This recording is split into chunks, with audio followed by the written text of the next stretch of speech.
Hey guys, tonight we begin a journey into one of history's strangest contradictions. Picture this. A woman sits quietly in her parlour, hands folded, eyes downcast, saying nothing. She's doing exactly what society told her to do. She's being the perfect lady. And yet, in that very silence, she's become dangerous, suspicious, perhaps even mad. Because in Victorian times, a quiet woman wasn't just obedient, she was a threat. And tonight, you're about to discover why silence itself became a crime. Before we step into this peculiar world together, I have a small request. If you find yourself drawn into tonight's story, if something I share resonates with you or surprises you, would you take just a moment to subscribe to the channel? Hit that like button, share this with someone who loves strange history, or leave a comment below telling me where you are right now as you listen to this. Are you in bed, on a night drive, washing dishes at midnight? I genuinely want to know. And here's the thing, only do it if what I bring you truly speaks to you. I'm not here to demand your attention, I'm here to earn it. Now, dim those lights if you can. Let the world outside fade away. Maybe turn on a fan for that gentle white noise that makes stories feel more intimate. Get comfortable, and let's walk together through the looking glass into a world where women couldn't win, no matter what they did. Let me ask you something that might sound absurd at first. Can you imagine being punished for doing exactly what you would hold? Not for rebelling, not for breaking rules, but for following them too well? That's the paradox we're unraveling tonight. And trust me, it's stranger than you think.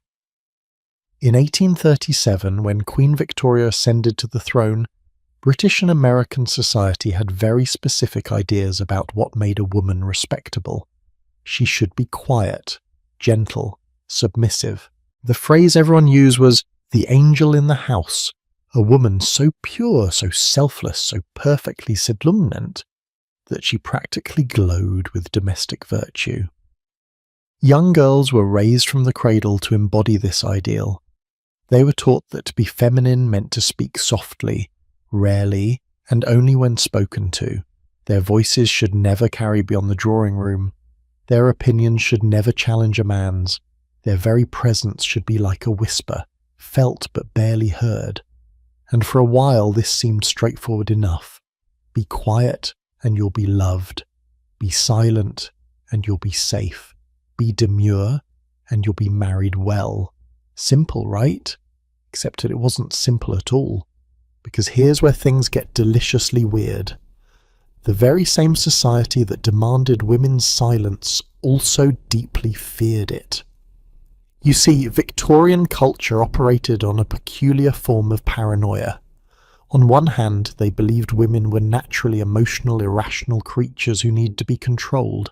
A chattering woman was seen as annoying at best, dangerous at worst. She was a scold, a nag, someone who disrupted the peace of hearth and home. And we'll talk about the horrifying things they did to punishing talking women in just a moment. But on the other hand, and here's the twist, a woman who was too quiet. She was equally suspicious, maybe more so. Think about it from their perspective for a second. If women were supposedly naturally talkative, naturally sociable, naturally inclined to gossip and chatter, and this is what Victorian men genuinely believed, by the way, then a silent woman was acting against her very nature. And anything acting against nature was dangerous. It meant she was hiding something, plotting something, perhaps losing her mind. The medical journals of the time are absolutely wild when you read them now. Doctors, these supposedly rational men of science, wrote extensively about the dangers of female silence. One physician in the 1850s noted with great concern that a patient had become unnaturally reserved after the birth of her child. She wasn't screaming, she wasn't causing trouble, she was just quiet. And to him this was a medical emergency. He diagnosed her with puerperal insanity, a catch-all term for basically any behaviour in new mothers that men found uncomfortable, and recommended immediate treatment. What was the treatment, you ask? Well, that varied. Sometimes it was confinement, sometimes it was sedation, sometimes, horrifyingly, it was surgery. We'll get deeper into medical madness in a later part of our journey tonight, but for now, just sit with this idea. A woman could be locked away in an asylum not for raving or violent behaviour, but for being too quiet, for withdrawing, for keeping her thoughts to herself. Let me share a specific case that really illustrates this insanity. In 1872, a woman named Margaret, and I'm using a common name here because so many women shared similar stories that their individual identities were often lost to history, was admitted to an asylum in London. Her husband had committed her. His complaint? She had stopped speaking to him. Now you might think, well, maybe she was catatonic. Maybe she was severely depressed and needed help. But read the admission notes, which still survive in archives, and you'll see something else entirely. Margaret spoke to the servants. She spoke to her children. She wrote letters to her sister. She was perfectly capable of communication. She simply chose not to speak to her husband anymore. And for that choice, that quiet rebellion, she was declared insane. The doctor's notes describe her as having an obstinate and morose silence that indicates a diseased mind. They wrote that her refusal to engage in conversation with her spouse was proof of a disordered mental state and recommended she remain institutionalized until she learned to resume her proper feminine duties of cheerful companionship. In other words, her silence was read as madness, not sadness, not justified anger, not a reasonable response to whatever was happening in that marriage, and we can only imagine what might have driven her to such desperate quiet. No, her silence itself was the disease. This is the world we're exploring tonight. A world where women walked a tightrope so thin, so impossible, that falling was inevitable. Speak too much, and you'd be punished. We have records of women being physically tortured for talking out of turn, but speak too little, and you'd be diagnosed as mad, locked away, sometimes subjected to treatments that were just as brutal as any torture device. The psychological warfare of it is breathtaking when you really stop to think about it. Imagine being a young woman in 1850. You've been taught your entire life that modesty, quietness, and submission are virtues. Your mother modelled them, your teachers praised them, your etiquette books, and oh, we'll talk about those ridiculous books later, outlined them in excruciating detail. Every fairy tale you heard, every sermon you sat through, every example of a good woman you encountered reinforced the same message. Be quiet, be small, be silent. So you obey. You perfect the art of silence. You learn to sit with your hands folded, your eyes downcast, your lips pressed together in a gentle, ladylike line. You become so skilled at disappearing into the furniture that people sometimes forget you're in the room, and then one day someone looks at you with suspicion. "Why are you so quiet?" they ask. "What are you thinking about? What are you hiding?" Your glance, which was supposed to be your shield, has become your accusation. Or worse, much worse, someone decides you're depressed, melancholic, hysterical, and before you know it, you're being examined by the doctors who poke and prod and ask invasive questions about your monthly cycles and your marital relations. They prescribe bed rest, which means you're confined to a room with nothing to do but stare at the walls, which ironically might actually drive you mad. Or they prescribe worse things. Things we'll discuss later that I promise will make your skin crawl. The cruelty of this system wasn't just in its punishments. The cruelty was in its impossibility. There was no right answer, no safe zone, no way to be that didn't invite judgment, suspicion, or diagnosis. And here's what makes this particularly insidious. The people enforcing these contradictory rules genuinely believed they were protecting women. Victorian society had convinced itself that women were fragile creatures who needed constant guidance and correction. They thought they were being helpful, caring, moral. A doctor who committed a silent woman to an asylum believed he was saving her from herself. A husband who forbade his wife from attending social gatherings because she was too quiet and strange thought he was protecting her reputation. The society matrons who whispered behind their fans about the odd girl who never spoke at parties, they thought they were maintaining social order. No one saw themselves as the villain. Everyone was just doing what they thought was right and proper and natural. That's what makes historical oppression so insidious. It's not usually cartoonish evil with a moustache to twirl. It's ordinary people convinced of their own righteousness, creating systems of control that destroy the people they claim to protect. Now, I want you to understand something before we go deeper into this rabbit hole tonight. The Victorian era wasn't some uniquely terrible time for women. Every era has had its own particular brand of nonsense when it comes to controlling female behaviour, but the Victorian period is fascinating because it's when these contradictions became so formalised, so medicalised, so extensively documented that we can see the machinery of oppression in stunning detail. They wrote it all down. The etiquette books, the medical journals, the court records, the asylum admission forms, it's all there. And what it reveals is a society so terrified of female autonomy, so desperate to control women's bodies and voices, and even their thoughts, that they created an impossible maze, a trap with no exit. But here's the thing that gives me hope, even as we explore this darkness together. Even in this impossible situation, women found ways to resist. Some spoke out and paid the price. Some stayed silent and made that silence mean something. Some wrote books that are still read today. Some fought in movements that changed the world. We'll meet some of these incredible women as our journey continues tonight. For now, though, I want you to sit with this paradox. Feel the suffocation of it. Imagine being told to be quiet, but not too quiet. To be seen, but not heard, but also not invisible. To have thoughts, but never express them, but also never seem like you're hiding something by not expressing them. It's exhausting, isn't it?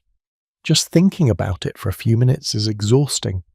These women lived it every single day, and the wild thing? The echoes of this Victorian madness still ripple through our world today. We still tell women to smile more, speak up but not too loudly, be confident but not aggressive. We still diagnose female emotion as hysteria in new forms. We still punish women for being too much or not enough, though the punishments have changed shape. But I'm getting ahead of myself. We have so much more to explore together tonight. So take a breath, settle in a little deeper.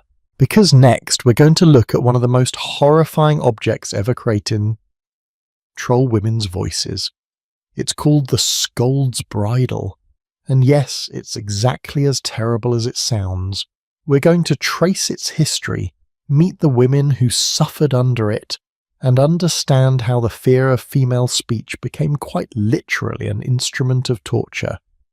And I promise you, when you hear about the inscription on one of these devices, the words they actually carved into the metal, you'll understand just how deeply society feared women's voices. And maybe, just maybe, you'll start to see why women being too quiet scared them just as much as women being too loud. The paradox deepens from here. Stay with me. So we've established the impossible position Victorian women found themselves in. Now let me take you somewhere even darker. Because the Victorians didn't just have opinions about women's voices, they had tools. Actual physical instruments designed to silence women who spoke too much. And trust me, what I'm about to describe is going to make you grateful you're living in the 21st century. Imagine walking through a small English town in 1655. It's market day. People are buying bread, haggling over vegetables, gossiping about neighbours. And then you see her. A woman standing by the market cross, and there's something terribly wrong with her head. She's wearing what looks like an iron cage that completely encloses her face. Metal bars distort her features. There's a piece of iron forced into her mouth, pressing down on her tongue.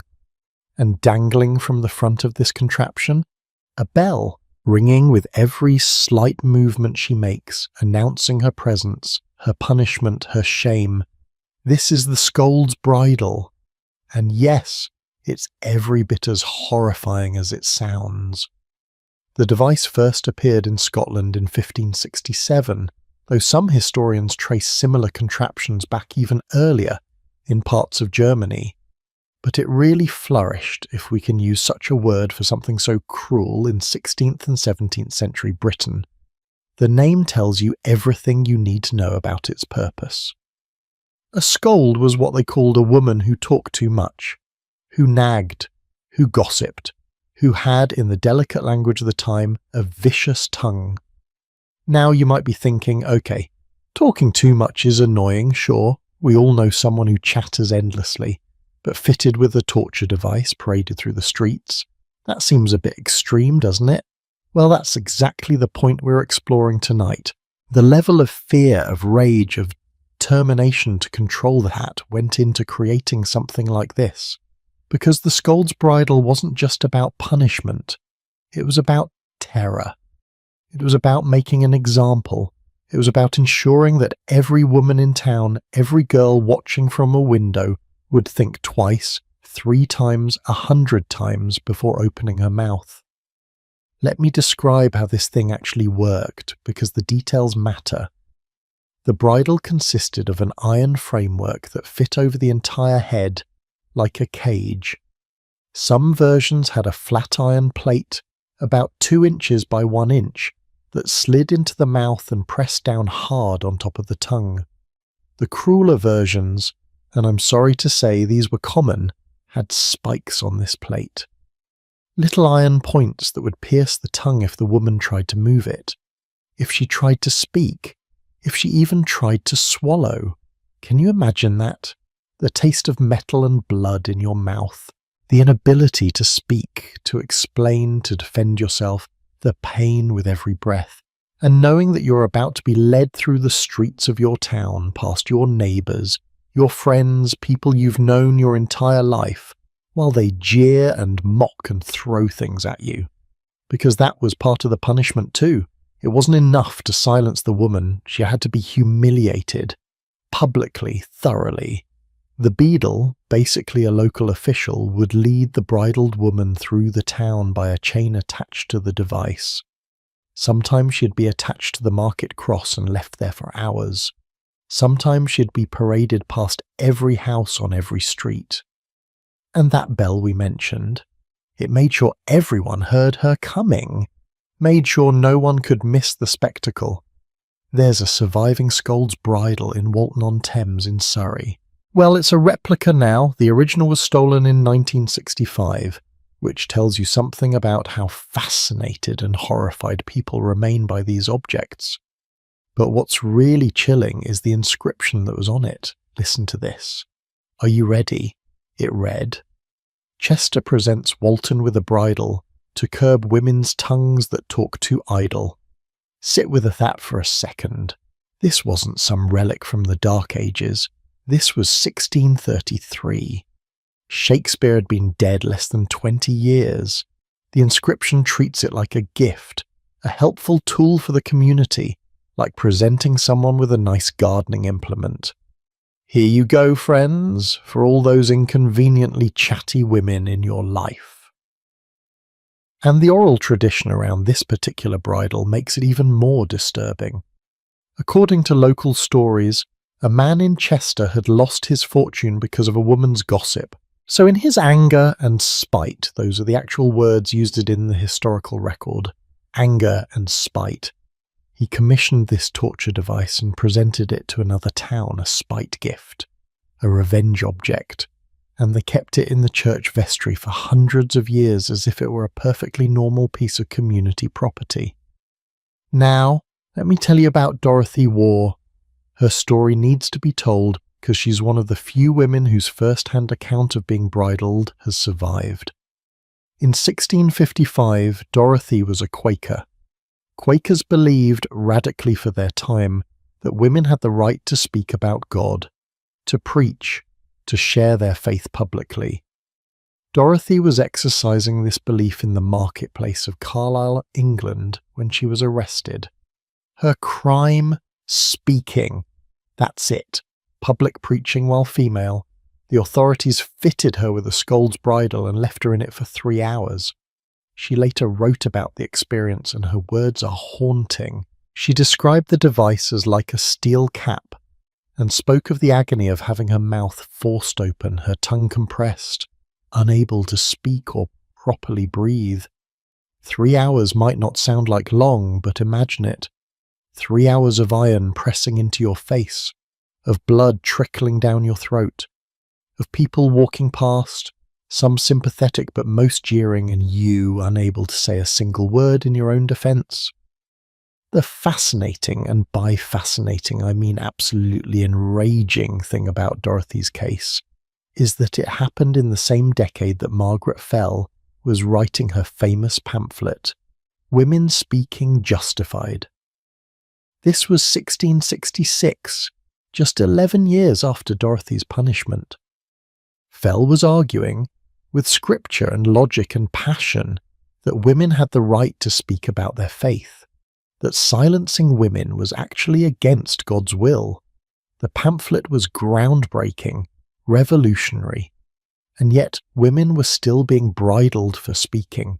That's the thing about social change. It's never a smooth line. You can have brilliant, brave people arguing for justice while other people are literally torturing dissenters with medieval devices. Progress and brutality exist side by side, sometimes in the same town, sometimes in the same year. Here's another detail that's going to make your stomach turn. In some households, husbands had the legal right to request a scold's bridle from the local jailer and use it on their wives at home. There are records from Cheshire, England, describing iron hooks installed by family hearths right next to the fireplace where women would cook every day. If a wife spoke too much, if she disobeyed, if she argued, the husband could send for the bridle, chain it to that hook and clamp it onto his wife's head. Imagine cooking dinner with that hook in your peripheral vision. A constant reminder, a threat hanging over every word you might want to say. Should I mention that he forgot to fix the fence? Should I ask him to help with the children? Should I dare to say I'm tired, I'm hurt, I'm angry? Or should I just stay quiet, swallow my words and avoid that iron cage? That's psychological torture. That's domestic terrorism. And it was considered perfectly acceptable. Normal even. Just a husband maintaining proper discipline in his household. Now, you might be wondering, did men ever get bridled? And the answer is yes, occasionally. There was a male equivalent crime called being a barrator, a common wrangler who stirred up trouble. But here's the telling part. The term barrator and its associated punishments fell out of use by the early 17th century, right around the time that bridling women was becoming more common. It's as if society decided, you know what, argumentative men are just being spirited and strong, but argumentative women, they're a disease that needs to be cured. The last recorded use of a scold's bridle in England was in 1856 in Bolton-le-Moors, Lancashire. 1856. That's only 169 years ago. Your great-great-great-grandmother could have lived through a time when this was still happening. Charles Darwin had already published On the Origin of Species. The United States was on the brink of civil war. Photography existed. Trains crisscrossed countries, and women were still being fitted with iron cages for talking. By the Victorian era proper, most enlightened people considered the scold's bridle to be barbaric. A judge in 1821 ordered one destroyed, calling it that relic of barbarism. But here's the thing, and this connects directly to our larger story tonight. Even though they stopped using the actual physical bridle, they didn't stop the underlying impulse to silence women. They just found new, more socially acceptable ways to do it. Instead of iron and spikes, they used medical diagnoses. Instead of public humiliation in the marketplace, they used private humiliation in asylums. Instead of a chain and a bell, they used shame and social pressure and the constant threat of being labelled mad or hysterical or unwomanly. The bridle went away. The fear of women's voices did not. And here's where it connects to that paradox we talked about earlier. Remember how Victorian women were punished for being too quiet as well as too talkative? Well, imagine being a woman who watched her mother or grandmother get bridled, or who heard stories about it, or who saw that iron hook by the fireplace every single day of her childhood. You would learn very quickly that speaking was dangerous. You would become quiet, reserved, careful with every word. And then, ironically, that very quietness, born of terror and trauma, would be read as suspicious, as evidence of mental illness, as proof that something was wrong with you. The bridle creates the silence, and then the silence becomes the disease. There's a documented case from 1789 in Lichfield where a farmer used an iron branx, that's another name for the same device, on a woman to silence her clamorous tongue. That's a direct quote from the Museum of Witchcraft and Magic, which houses some of these objects now. After burying it, the woman was forced to walk around a field while local children hooted at her. The historical record notes that nobody pitied her because she was very much disliked by her neighbours. Think about that last part. Nobody pitied her. She was disliked, so she deserved torture. Her unpopularity justified cruelty. And who decides if a woman is likeable enough to avoid punishment? Who gets to judge if she's spoken too much or too little, been too friendly or too reserved, smiled enough or seemed too cheerful? Everyone. Anyone. The answer is everyone gets to judge and no woman is safe. The Scold's Bridle is probably the most visceral, the most physically brutal example of how society attempted to control women's voices. But it's not the only one. There were cucking stools, where women would be dunked repeatedly in cold water.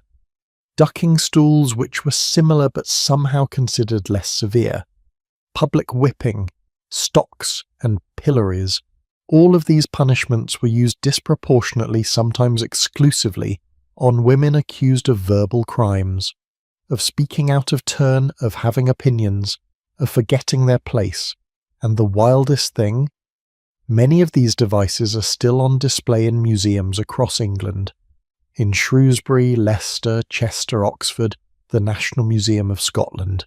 You can go look at them right now. For a long time they were displayed with almost joking descriptions, little placards that made light of nagging wives and gossips. It's only recently that museums have started to acknowledge these objects for what they really are. Instruments of gendered violence, tools of oppression, physical evidence of society's desperate need to silence half its population. In 2019, a group of women in Northern Ireland had to petition the Armagh County Museum to change how they were displaying a Scold's Bridle. The museum had described it in what the women called a jocular and dismissive tone. They protested with signs reading, "Violence against women is no laughing matter." Because even now, even today, there's a temptation to treat these historical horrors as quirky artifacts, amusing relics, rather than acknowledging them as evidence of systematic brutality. The phrase "bite my tongue" that we still use today, it comes directly from the Scold's Bridle. The physical reality of having to bite down on that iron plate, of tasting your own blood, of choosing silence over speech because speech meant pain. We've made it metaphorical now, but it was once horrifyingly literal. So now you understand one half of the equation. Victorian women inherited the memory of the bridal, even if they didn't face it themselves. They knew in their bones, in their family stories, in the warnings from their mothers and aunts, that speaking too much could lead to devastating consequences. Better to be quiet, better to be reserved, better to keep your thoughts to yourself. But as we've already discussed, that strategy had its own dangers, because a society that fears women's voices doesn't stop at silencing them. It starts to fear the silence itself. It starts to wonder what women are thinking behind those pressed-together lips. What plots are being hatched in those quiet minds? What rebellion might be brewing in that unnatural reserve? And that's where we're headed next, into the twisted world of Victorian medicine, where doctors became absolutely convinced that women's silence was a symptom of disease, where quietness itself became something that needed to be diagnosed, analysed and treated, often with methods just as brutal as any bridal. We're going to meet the physicians who believed they were helping women by forcing them to speak, by breaking their silence through increasingly desperate means. Because here's the thing about impossible standards. When you can't meet them, someone will always be willing to offer a cure, even if that cure is worse than the disease they have invented. Stay with me. The madness is just beginning. Here's something that's going to sound absolutely bananas to you. In 1859, a prominent British physician named Robert Brudenell Carter published a study claiming that over a quarter of all women suffered from hysteria. 1 in 4 women. Just think about that statistic for a moment. Either Victorian women were genuinely experiencing a mental health crisis of unprecedented proportions, or, and I think you know where I'm going with this, doctors were diagnosing normal female behaviour as a disease. Spoiler alert, it was the second one. Welcome to the wonderfully twisted world of Victorian medical science, where being too quiet could literally get you diagnosed as insane. Where silence wasn't just suspicious, it was a symptom, a sign of illness. Proof that something had gone terribly wrong inside a woman's mind or body, or, more often than not, her womb. Yes, we're going there. And I promise you it's going to make the scold's bridal look almost straightforward by comparison. Let's start with the fundamental belief that underpinned all of Victorian medical thinking about women. Are you ready for this? They genuinely believed that women's mental health was controlled by their reproductive organs, specifically the uterus. This wasn't fringe science or folk belief. This was mainstream medical theory, taught in universities, published in prestigious journals, practiced by the most respected physicians of the age. The theory had ancient roots. Back in classical Greece, Hippocrates, the do no harm guy, came up with the idea of the wandering womb. He theorized that the uterus could actually move around inside a woman's body like some sort of internal nomad. If it wandered up toward the lungs, she'd have trouble breathing. If it pressed on the brain, she'd go mad. The cure? Strong smells to lure the womb back to its proper place. Pleasant scents near the vagina to attract it downward. Foul odours near the nose to repel it from wonder upward. I know, take a moment to process that. Ancient Greek doctors thought the uterus was like a confused house cat that needed to be coaxed back home with the right combination of smells. Now, you might think that by the Victorian era, the age of steam engines and photography and Charles Darwin, we'd have moved past such nonsense. But no, Victorian doctors simply updated the terminology and kept right on blaming women's reproductive systems for everything. They called it hysteria, from the Greek word hystera meaning uterus, because of course the disease was named after the very organ they believed caused it. Here's where it connects to our story about silence. Victorian medical texts are full of case studies describing women whose quietness was interpreted as a symptom of hysteria or its cousin melancholia. And the reasoning went like this. Women are naturally talkative and sociable. Everyone knew this. It was just common sense, right? So a woman who became quiet, withdrawn, or uncommunicative was clearly acting against her nature. And anything acting against nature was a medical problem requiring intervention. A physician named Edward Tilt published a book in 1857 called On the Preservation of the Health of Women at the Critical Periods of Life. Critical periods meaning basically any time a woman's body was doing anything productive related: puberty, menstruation, pregnancy, childbirth, menopause, which, if you're keeping track, is pretty much a woman's entire life from age 12 until death. According to Tilt and doctors like him, all of these periods made women vulnerable to mental illness, and one of the key symptoms to watch for: unusual quietness. Let me share a specific case that really illustrates how this played out in practice.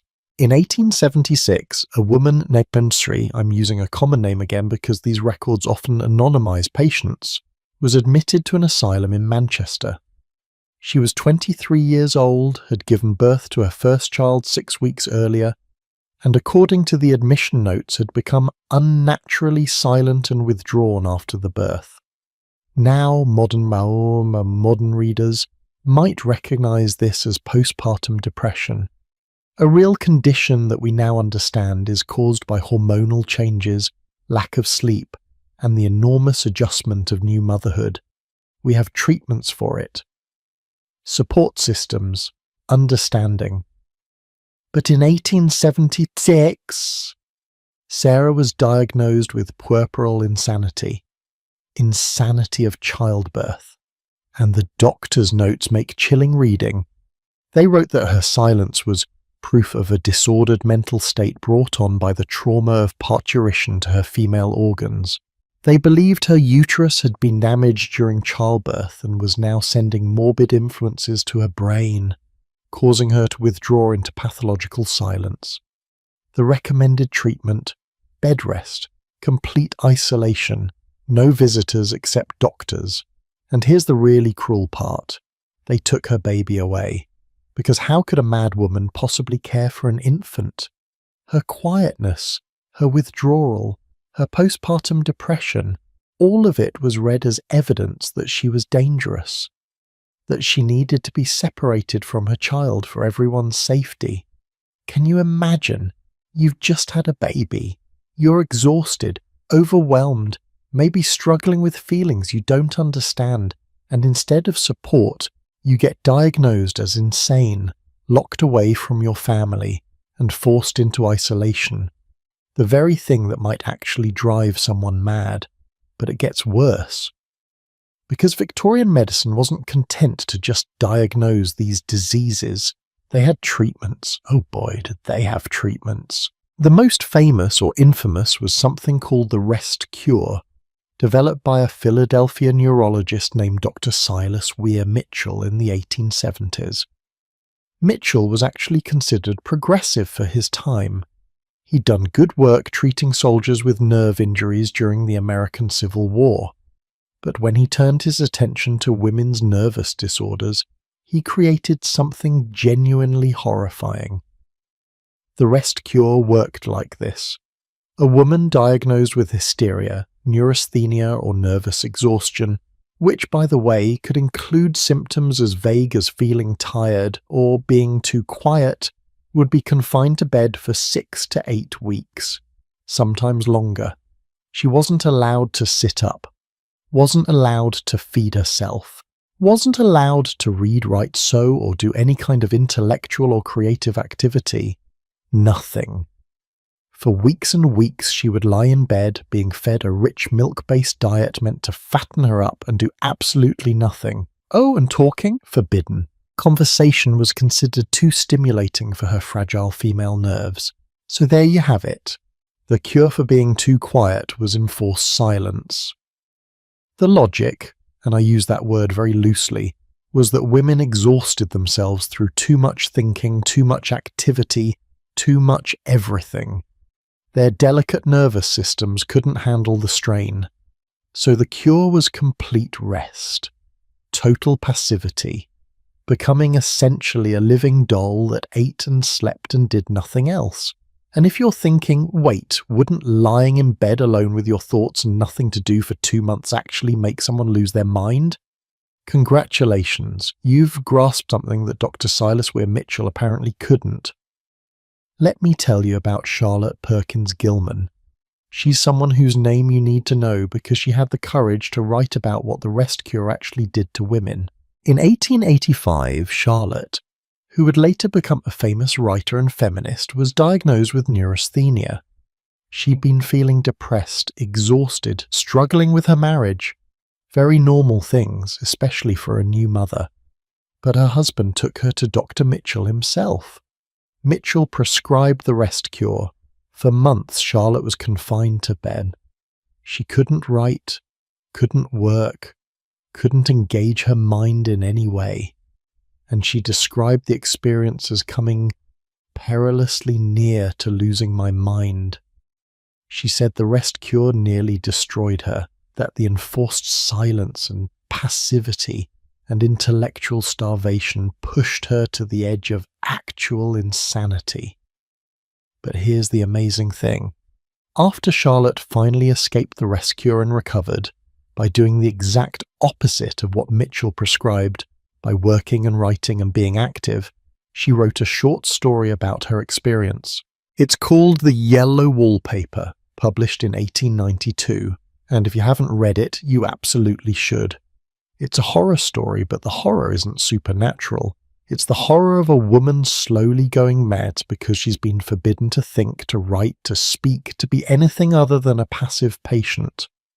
In the story, the narrator is prescribed the rest cure. She's forbidden to write, but she does it secretly. And as weeks pass in isolation, she begins to see a woman trapped behind the pattern of the yellow wallpaper in her room. The woman is crawling, creeping, trying to break free from the pattern.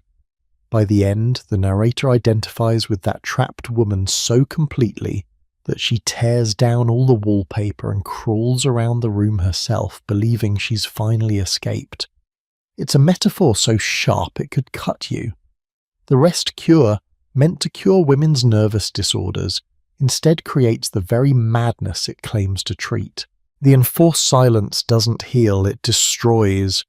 Charlotte later wrote that her purpose in publishing The Yellow Wallpaper was to save people from being driven crazy.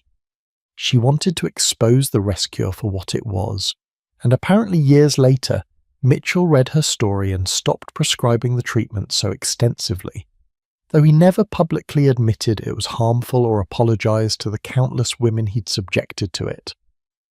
But the rest cure wasn't even the most extreme treatment.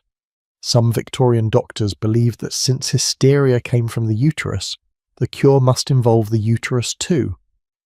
And I'm warning you now, what I'm about to describe is genuinely disturbing. Dr. Robert Morris Buckhay, superintendent of the London Asylum for the Insane in Ontario, Canada, became convinced in the 1880s that women's mental illness could be cured through gynecological surgery. Not surgery to fix actual problems, surgery to fix perceived mental illness. He performed clitoridectomies, ovariotomies, removal of the ovaries, and other operations on asylum patients who were deemed incurably hysterical. His reasoning? The female reproductive organs were sending morbid influences to the brain. Remove the organs, cure the madness. It was that simple, and that horrifying. Women who were too quiet after childbirth. Women who seemed withdrawn or sad. Women who spoke out against their husbands or refused marital duties. All of them could end up on Dr. Bucky's operating table, having their bodies permanently altered because their silence or their speech or their any behavior was interpreted as mental illness. And the worst part? Bucky was celebrated. He was considered innovative, progressive, a pioneer in treating female insanity. He published papers, gave lectures, trained other doctors in his techniques, and women kept being admitted to asylums where men like him had absolute power over their bodies. Here's a detail that is going to make you sick.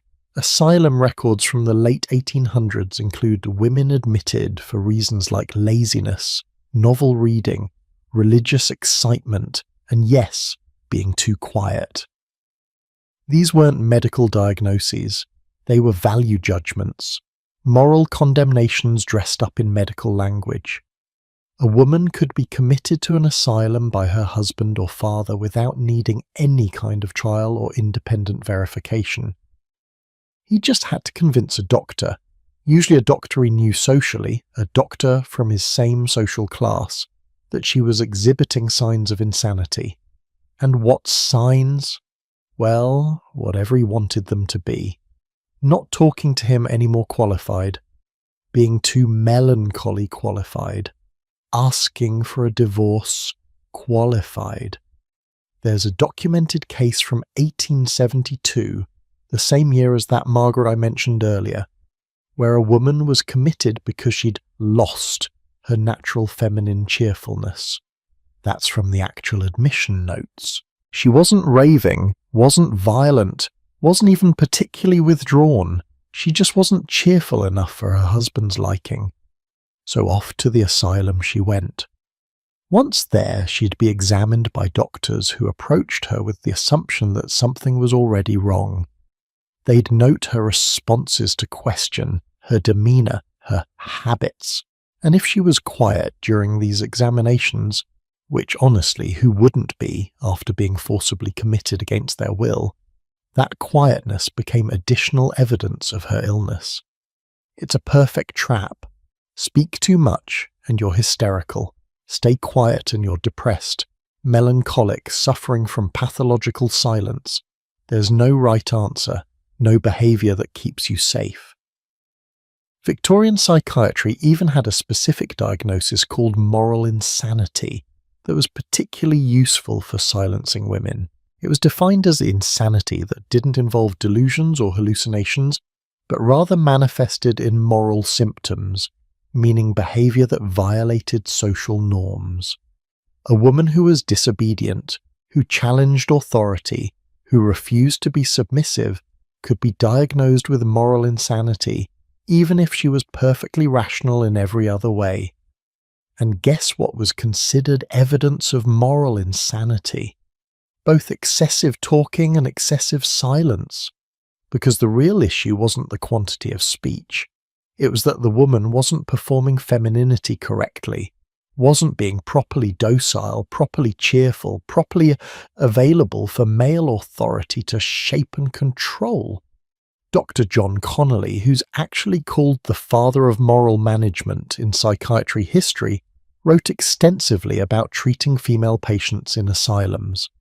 And his approach was all about domesticating mad women, making them perform traditional feminine duties, sewing, cooking, cleaning, to cure their insanity. Because a woman doing women's work couldn't possibly be mad, right?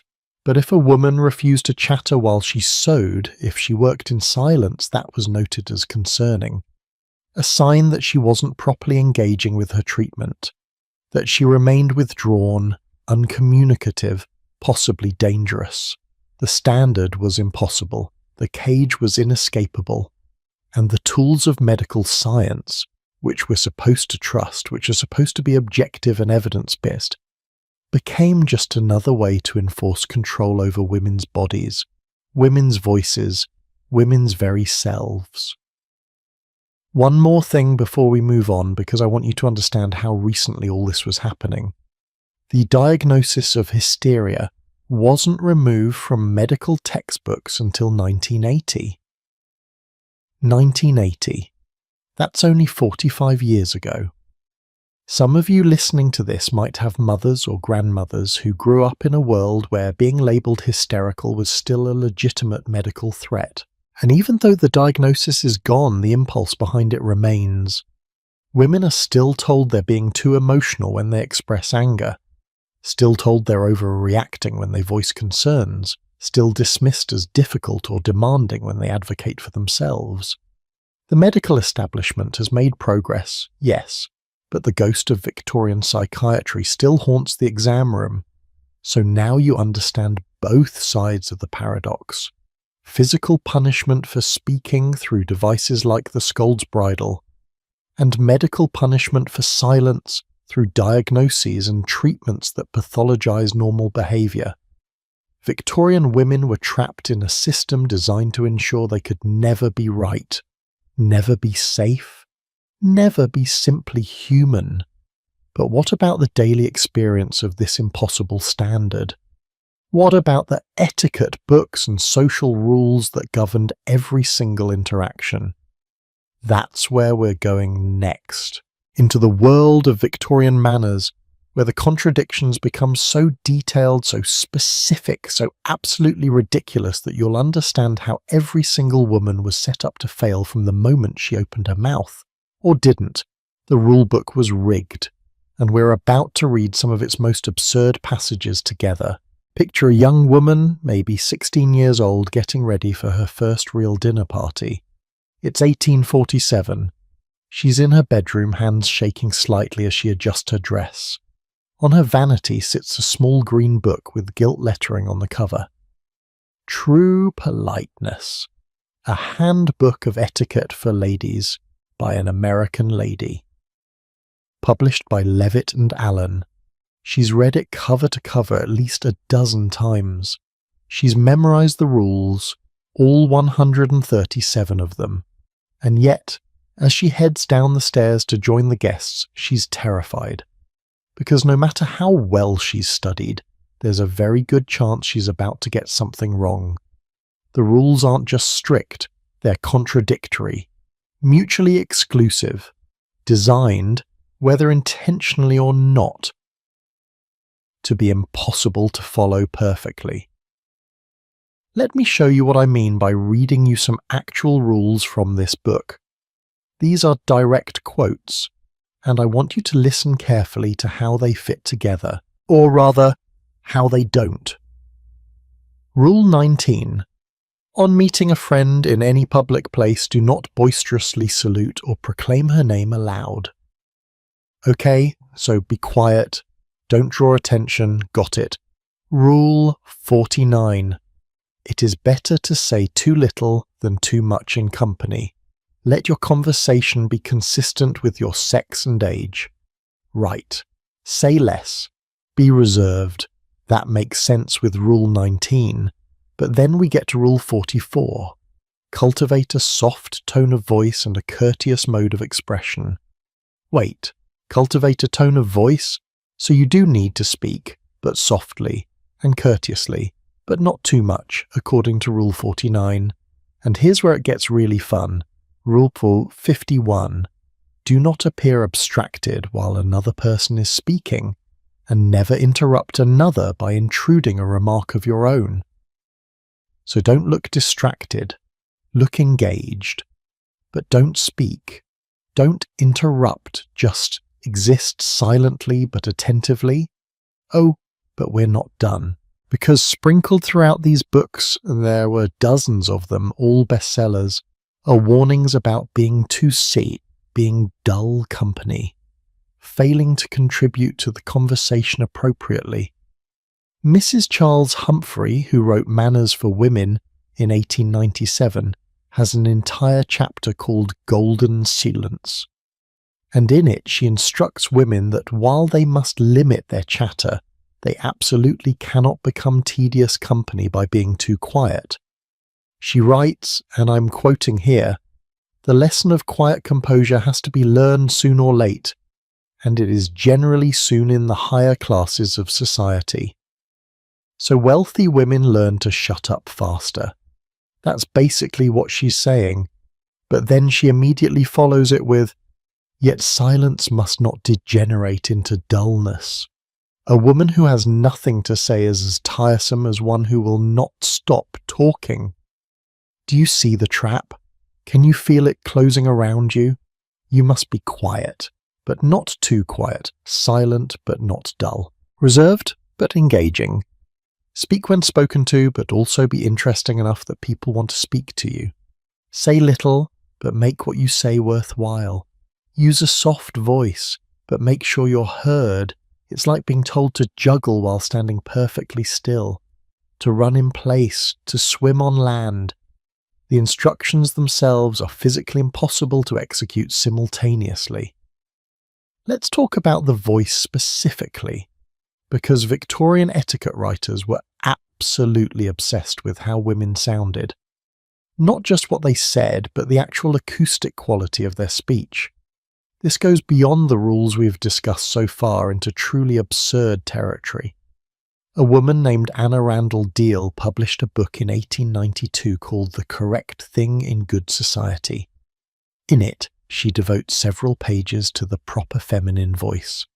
She writes that a woman's voice should be low, soft, and melodious, without affectation. It should never be shrill, loud, or masculine. Fair enough, you might think, but then she goes further. She claims, and I want you to really hear how specific this gets, that a woman's voice should never drop below a certain pitch when speaking, as this makes her sound coarse. But it should also never rise above a certain pitch, as this makes her sound excited and uncontrolled. The ideal feminine voice exists in a narrow range that somehow conveys warmth without intimacy, authority without dominance, and intelligence without intimidation. Oh, and she must achieve this perfect vocal range naturally. Any hint that she's controlling her voice, modulating it deliberately, makes her sound artificial and affected. So speak in an unnaturally perfect way, but make it sound completely natural. Sure, easy, no problem at all. Another etiquette expert, Flora Haynes Lughead, wrote in 1889 about what she called vocal faults in women, and her list is wonderfully, hilariously contradictory. Women speak too fast, she claims, but they also draw out their words too much. They're too emphatic, but also not emphatic enough. Their voices are too high, but when they try to lower them, they sound forced and mannish. Reading between the lines, what these etiquette writers are really saying is this: we will find fault with however you speak. Your voice, by virtue of being a woman's voice, is always already wrong. The best you can hope for is to minimize how wrong it is. Now, let's look at the rules around actual conversation content. What women were allowed to talk about. This is where things get truly Byzantine. The 1847 etiquette book I mentioned earlier has a whole section on appropriate conversation topics for ladies. Women could discuss household matters, but not in tiresome detail. They could talk about children, but not so much that childless women felt excluded. They could mention their reading, but only certain kinds of books. Novels were acceptable, but philosophy or politics were decidedly not. A lady could never discuss money, never mention her own accomplishments without being asked directly, never correct a factual error made by a man, even if she knew with absolute certainty that he was wrong, never express a strong opinion on any serious matter, never use technical language or display specialized knowledge. Basically, a woman could fill conversational space without actually saying anything of substance. She could make pleasant sounds that resembled speech without conveying thought or personality or individual perspective. And yet, and this is crucial, she was also expected to be interesting, engaging, a delightful addition to any social gathering. How exactly was she supposed to be fascinating while saying nothing? It's like being asked to write a compelling novel using only the letter E. Mrs. Isabella Beeton, famous for her Book of Household Management published in 1861, wrote about the art of conversation for ladies. She advised that a woman should never talk about yourself if you can possibly help it. But she should also avoid being a passive listener who contributes nothing to the gaiety of the party. So contribute something, but make sure it's not about you. Talk, but not about anything you know or care about. Be interesting while revealing nothing. Got it? No? Me neither. Here's another delicious contradiction. Victorian etiquette demanded that women be educated. It was seen as important that a lady be accomplished, able to play piano, speak a bit of French, know a poetry. But displaying this education too openly was considered vulgar, showing off, unfeminine. There's a story, possibly apocryphal but perfectly illustrative, about a dinner party in London in the 1860s. A young woman mentioned that she had been reading Greek philosophy, just mentioned it in passing. The conversation at the table literally stopped. The men looked uncomfortable, the women looked scandalized. Her mother, mortified, quickly changed the subject and later scolded her daughter for making a spectacle of herself. The daughter's confusion was entirely justified. She'd been taught Greek by her governess. She'd been encouraged to read widely, but somehow, having done so, she was supposed to pretend she hadn't, or at least never speak of it. Her education was meant to make her a better ornament to society, not an active participant in intellectual life.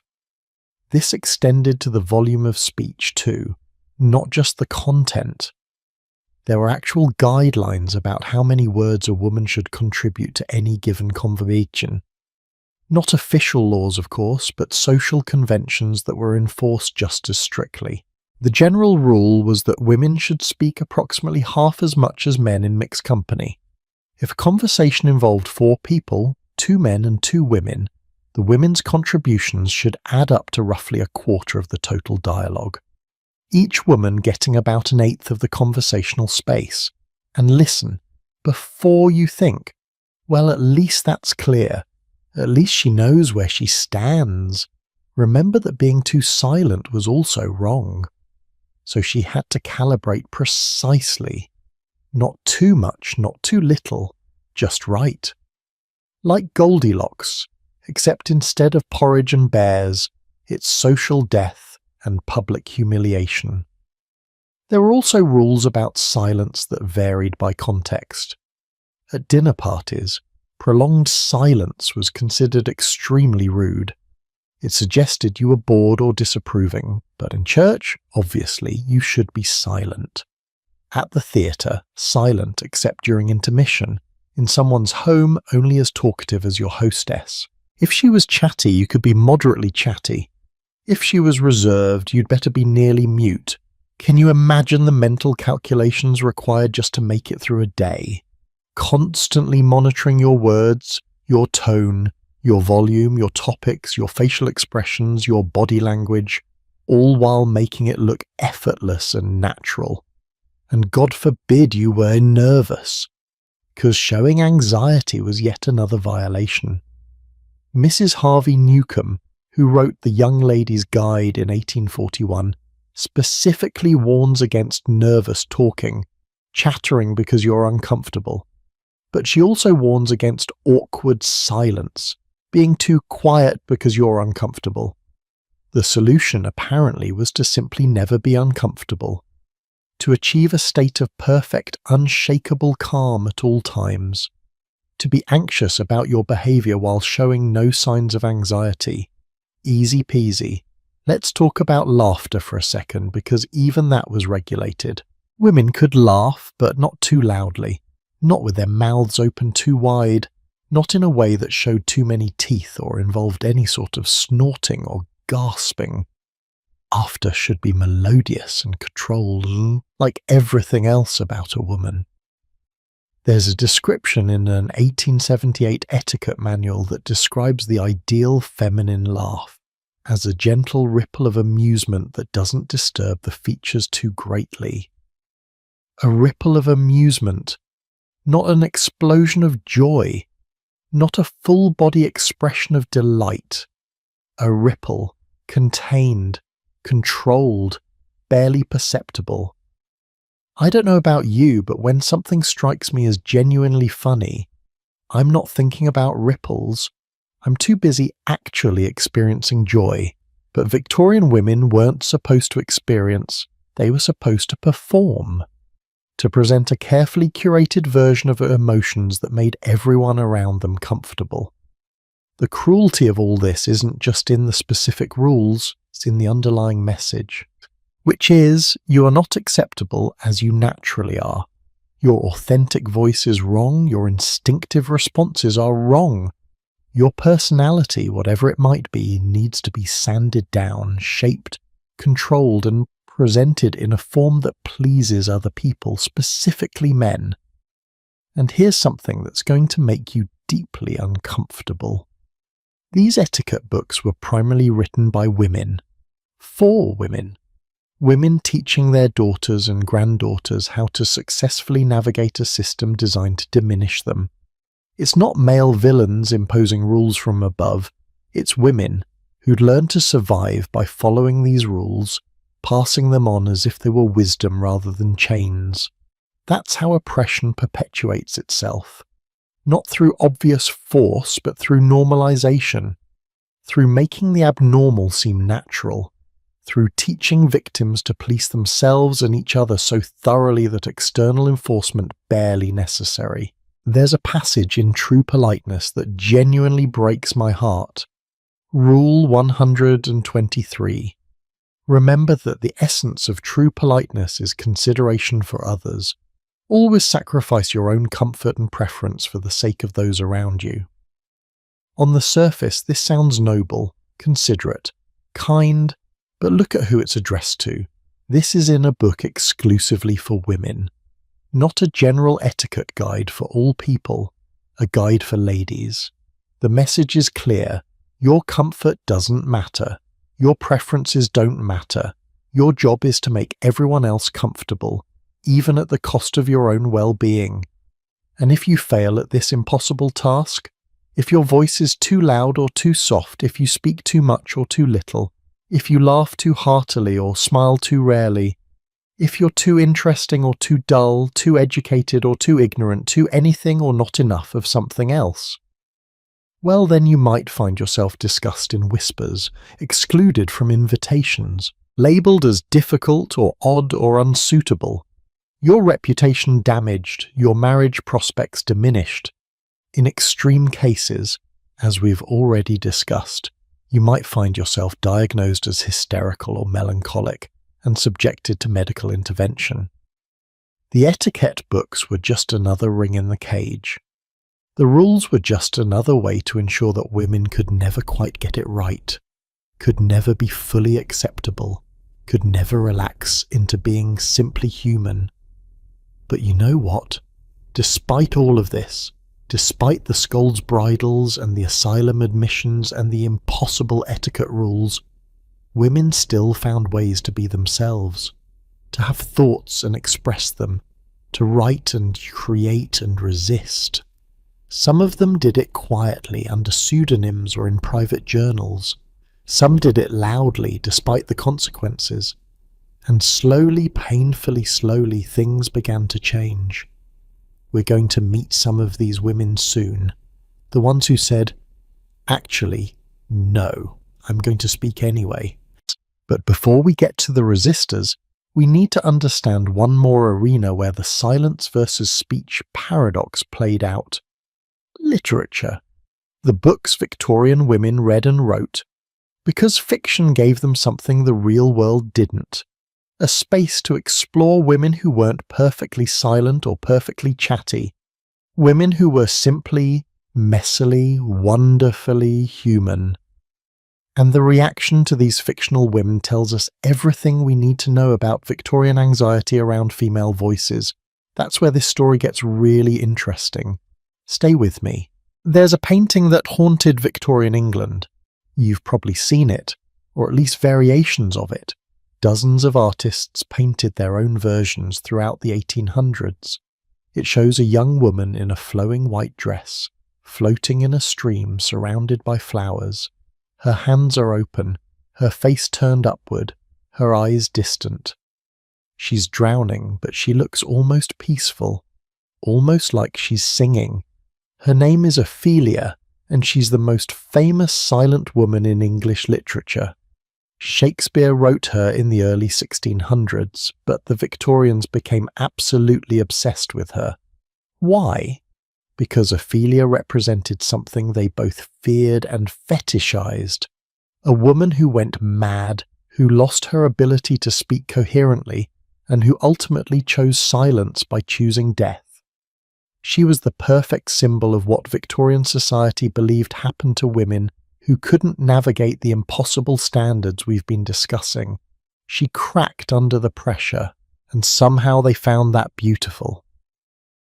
Let me take you into the world of Victorian literature, because this is where we see the silent woman transformed into myth, into metaphor, into warning.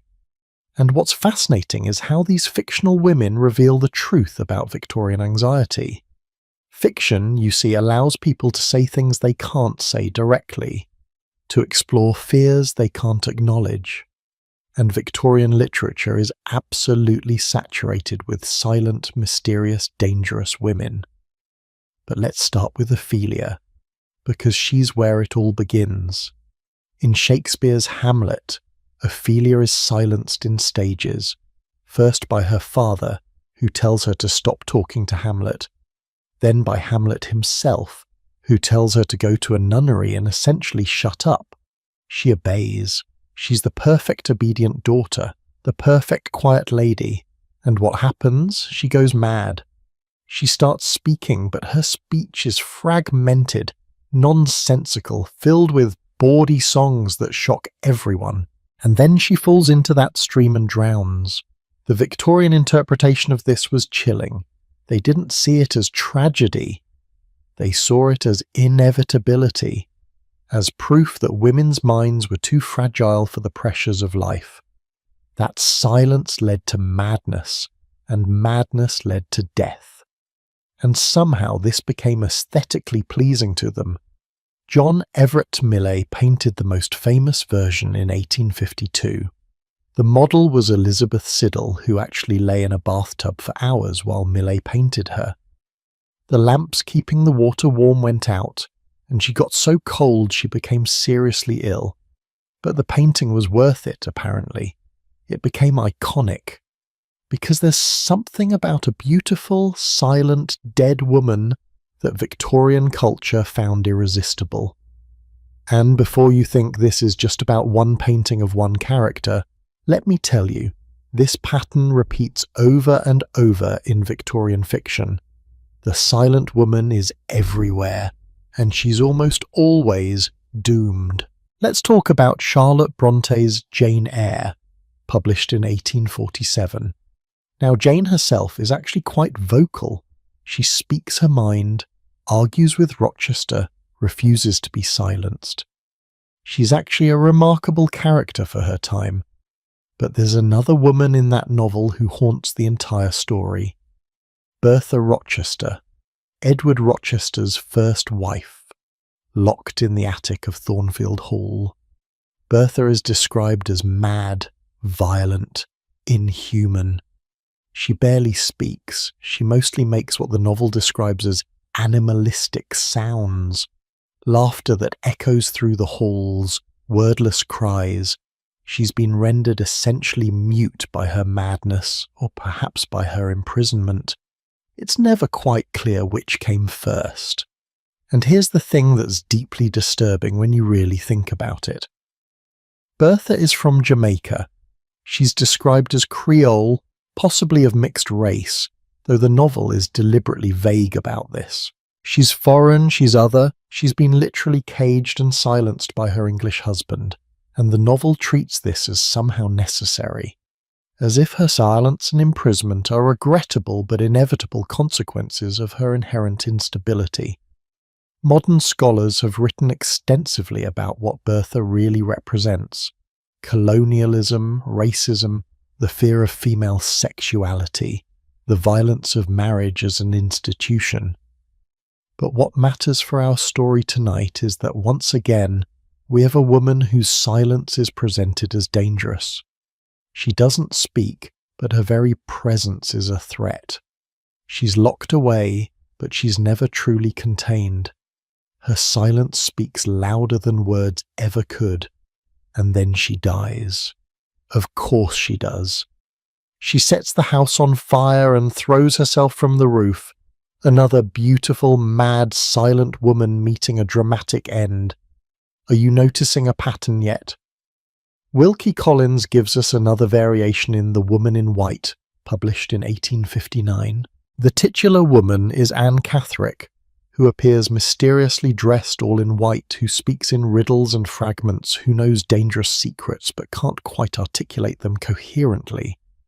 She's been institutionalized, escaped, and is now wandering the countryside trying to warn people about a terrible man. But because she's been labelled insane, because her speech is halting and unclear, because she's a woman speaking without male authorization, no one believes her. And guess what happens to her? She dies. Mysteriously, possibly murdered. Her silence becomes permanent. But Collins does something interesting in this novel. He creates another character, Marian Halcombe, who is vocal, intelligent, active, brave. Marian writes in her diary, which forms a large part of the narrative, with sharp observation and biting wit. She speaks her mind, she investigates, she acts. And how does Collins describe her? As mannish, as having a masculine face despite a womanly figure, as if her voice, her agency, her refusal to be silent must somehow make her less feminine. The book's hero is attracted to her as a friend, but could never love her romantically because she's too assertive, too much, too vocal. The woman he does love? Marian's half-sister Laura, who is described as beautiful, gentle, and notably passive. Laura barely speaks in her own defense. She's manipulated, gaslit, even declared legally dead and imprisoned in an asylum. And through it all, she remains ladylike, quiet, trusting, almost childlike in her innocence. The novel rescues her, but it never gives her a voice. She's saved by others, by Marian's action and Walter's determination. Laura herself remains essentially silent throughout her own story, and this is presented as admirable, as proof of her purity and goodness. Do you see how fiction reinforces the same impossible standards we've been discussing? The woman who speaks, Marian, is unfeminine and cannot be loved romantically. The woman who stays silent, Laura, is victimized but virtuous, and the woman who speaks in the wrong way, Anne, is mad and dies. Now let me tell you about a writer who saw through all of this. George Eliot, born Mary Ann Evans in 1819, is fascinating because she lived the contradictions we're exploring. She wrote under a male name because female authors weren't taken seriously. She lived openly with a married man, which was scandalous. She was incredibly well educated, intellectually formidable, not conventionally attractive, and didn't care much about social niceties. In other words, she violated basically every rule we've discussed tonight, and her novels are full of women struggling with hints and speech. In Middlemarch, published between 1871 and 1872, we meet Dorothea Brooke, an intelligent woman trapped in a stultifying marriage to Edward Casaubon. Dorothea has thoughts, opinions, passions, but she's expected to be silent, supportive, ornamental, to help her husband with his work without contributing her own ideas. There's a scene where Dorothea tries to speak to Casaubon about his scholarly project, to offer suggestions, and he shuts her down completely, tells her that her understanding is insufficient, that she should trust his judgment, that her role is to assist, not to think. And Dorothea is silenced, not by force but by the weight of expectation, the architecture of marriage, the assumption that wives don't have intellectual contributions worth hearing. Eliot writes about this silence beautifully. She describes Dorothea's unspoken thoughts, her swallowed words, her internal life that's so rich and complex, but can never be fully expressed. The silence isn't peaceful, it's suffocating. It's violent, in its own quiet way, and Eliot's contemporary readers found this disturbing. Critics complained that Eliot's female characters thought too much, wanted too much, spoke too much, that they were unwomanly, that real ladies weren't so complicated or so vocal or so dissatisfied with their limited roles. Which tells you everything, doesn't it? Even in fiction, even in made-up stories, women who spoke their minds were seen as threatening. Let me share something contemporary scholar John Picker wrote about George Eliot's work. He said her books are filled with cances, which are typically moments of repression for her characters. He points to a character named Gwendolen in Daniel Deronda, published in 1876, and describes her as someone who can listen, but is not allowed to speak out. Eliot was, according to Picker, uniquely sensitive to the muffled women's voices that often tried to speak behind the silent curtain of the Victorian institutions of femininity, domesticity, and marriage. That phrase, the silent curtain, is perfect, because that's what all these institutions created. A curtain of sameness that women stood behind, watching, thinking, flowing but rarely speaking, and when they did speak their voices were filtered, softened, made acceptable. But here's what's interesting, and maybe even hopeful. While adult Victorian fiction was full of silent, doomed women, children's literature was quietly revolutionary. Lewis Carroll's Alice's Adventures in Wonderland, published in 1865, features a girl who talks back, who questions authority, who says exactly what she thinks, even when it's illogical or inappropriate. Alice speaks to the caterpillar, argues with the Queen of Hearts, challenges the mad logic of Wonderland with her own reasoning. And yes, the adults around her in Wonderland are often hostile to her voice. The Queen literally orders her beheaded for speaking out of turn. But Alice survives. She persists, and she never stops talking. Similarly, George MacDonald's The Princess and the Goblin, published in 1872, features Princess Irene, who's brave and vocal and active. Edith Nesbit gave readers The Bastable Children in 1899, and the girls in those stories are just as talkative, just as adventurous, just as interesting as the boys. It's as if children's authors understood something that adult fiction refused to acknowledge. That girls with voices, girls who spoke and questioned and argued, weren't monsters. They were just children, just people. And that maybe, just maybe, they should be allowed to grow into women who kept those voices. There's a scholarly work by Edith Lazarus Honig called A Quiet Rebellion that examines this phenomenon. She argues that Victorian children's fantasy was fostering a quiet rebellion against the angel in the house ideal. That while adult culture demanded silent, submissive women, children's books were showing girls and boys an alternative. Girls who were intelligent and assertive, not squeamish and subdued. The rebellion was quiet because it was aimed at children who weren't seen as threatening. But those children grew up. They carried those stories with them. And maybe some of them started to wonder why Alice could argue with a queen, but their mothers had to bite their tongues at dinner parties. Now I want to talk about one more literary woman because she represents something crucial.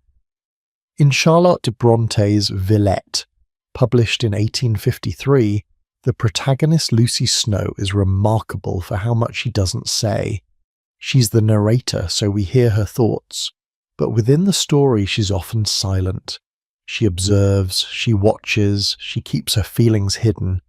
And unlike other silent women we've discussed, Lucy isn't punished for her silence. She isn't declared mad or locked away. Instead, she uses her silence strategically. It becomes a form of power, because by not speaking, by not revealing herself, she maintains control over her own narrative in a world that constantly tries to define her. Some critics have argued that Lucy Snow is depressed, that her silence is pathological, and maybe there's truth to that. But there's also something radical about a Victorian novel that presents a woman's chosen silence not as madness or weakness, but as agency, as a deliberate choice in a world where women had so few choices. The ending of Villette is famously ambiguous. Lucy's love interest, Monsieur Paul, sets sail on a ship. A storm comes, and the novel doesn't tell us definitively whether he survives or drowns. Lucy, the narrator, refuses to say. She keeps that knowledge to herself. She remains silent on the one thing readers most want to know. And you know what? Readers hated it. They wanted Lucy to speak, to tell them what happened, to give them closure. But she wouldn't. She kept her silence, and in doing so, she kept her power. The one thing that was entirely hers, her knowledge of Paul's fate, remained hers alone. That's a different kind of silence than what we've been discussing. Not the enforced silence of the scold's bridal, or the pathologized silence of hysteria diagnosis, or the regulated silence of etiquette books. This is chosen silence, strategic silence, silence as resistance. And it points to something we haven't fully explored yet, which is that silence in some contexts became a weapon that women wielded against their oppressors. Not always, not often, but sometimes. When a woman stopped speaking to her husband, like that Margaret we mentioned way back in part 1, she wasn't just being crazy. She was saying, "You don't deserve my words. You don't get access to my thoughts anymore. I am withholding the one thing you want from me, my engagement, my participation in this relationship." That terrified men, which is why it was pathologized, why it was diagnosed as insanity, because silence as choice, silence as power, silence as rebellion, that couldn't be tolerated. Victorian literature shows us all of this. The doomed silent women like Ophelia and Bertha, the victimized silent women like Anne Catherick and Laura Fairley, the repressed silent women like Dorothea and Gwendolen, and occasionally, rarely, the strategically silent women like Lucy Snow. Every variation on the theme playing out in story after story, revealing a culture's obsession with women's voices, or lack thereof. These weren't just stories, they were instructions, warnings, possibilities. Young women read these books and learned what happened to girls who spoke too much or too little. They saw themselves reflected, distorted, warned, and some of them decided to write back, to create their own stories, to add their voices to the conversation, even when it cost them. We've seen the physical punishments, the medical diagnoses, the social regulations, and now the literary representations. But there's one more piece of this puzzle we need to examine. One more institution that had very specific ideas about women's silence. And that's religion. Because when God himself supposedly commands you to be quiet, when scripture is interpreted to mean that women's voices are inherently problematic, then we're dealing with something even more powerful than social pressure. We're dealing with the divine, and that's where our journey takes us next, into the complicated, often contradictory relationship between Victorian religion and women's voices. Because nothing silences quite as effectively as the voice of God, or rather, the voice of men claiming to speak for God. In 1298, Pope Boniface VIII issued a decree that would shape the lives of religious women for centuries. It was called periculoso, which literally means dangerous. And right there in the name, you can see the fear. The decree ordered that all nuns who had taken solemn vows must remain perpetually cloistered in their monasteries. They were to be separated from the public and worldly gaze so they could serve God more freely and safeguard their hearts and bodies in complete chastity. The dangerous thing, apparently, was women's contact with the world, their voices reaching beyond monastery walls, their presence in public spaces. Even women who had dedicated their entire lives to God who had renounced marriage and family and worldly pleasures, even they couldn't be trusted to speak freely.